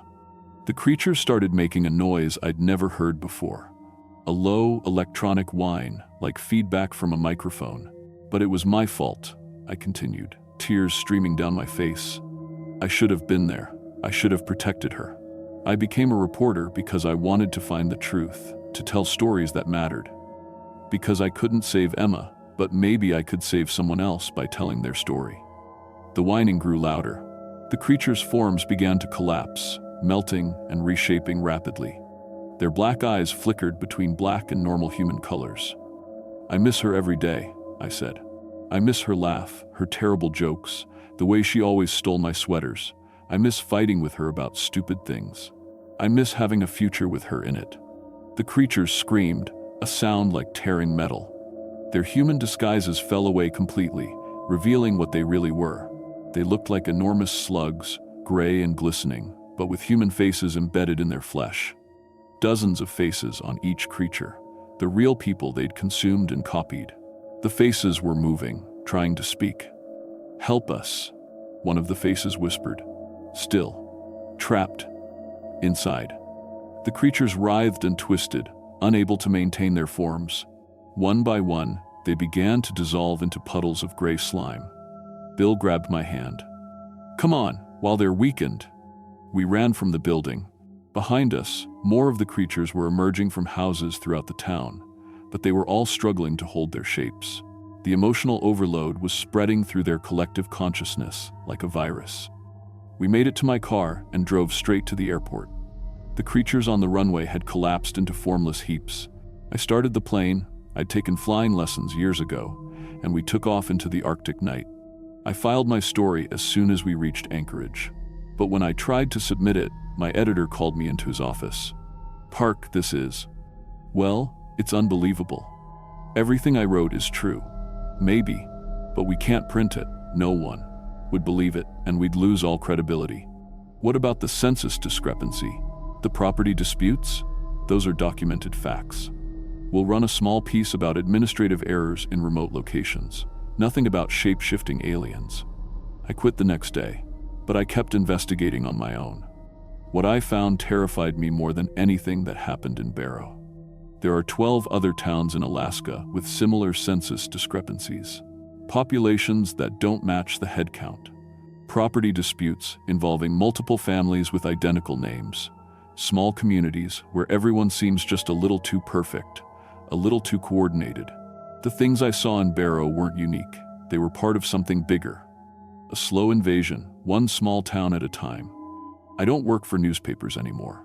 I run a blog that 7 people read, documenting these anomalies. I know how it sounds, like conspiracy theories and fantasy stories, but I also know what I saw. Sometimes I wonder if they've found other ways to spread. Different methods than replacing entire towns. What if they've learned to be more subtle? What if they're among us in cities, in governments, in media companies? What if the reason no one believes stories like mine isn't just because they sound impossible? What if it's because the things that decide what gets believed and what gets dismissed aren't entirely human anymore? I still miss Emma every day, but now I'm grateful for that pain. It's proof that I'm still real, still human, still myself.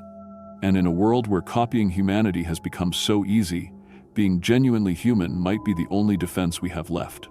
If you ever find yourself in a small town where everyone seems a little too perfect, where conversations sound rehearsed, where people move in unnatural harmony, Emma's story. Remember Emma's story.